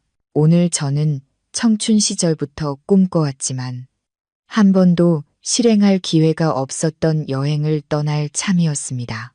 오로라를 보러 아이슬란드로 가는 여행. 옛날 아직 사랑하던 시절 제가 민준에게 북유럽 여행을 가자고 신나게 제안했던 기억이 났습니다. 그때 그는 손사래를 치며 미간을 찌푸렸습니다. 그런 깡촌에 뭐 하러 가. 춥고 돈만 많이 들잖아. 그 돈으로 사업이나 해. 그 말 때문에 저는 제 꿈을 접고 소위 공동의 미래를 위해 장부와 생활비 걱정에 머리를 파묻었습니다.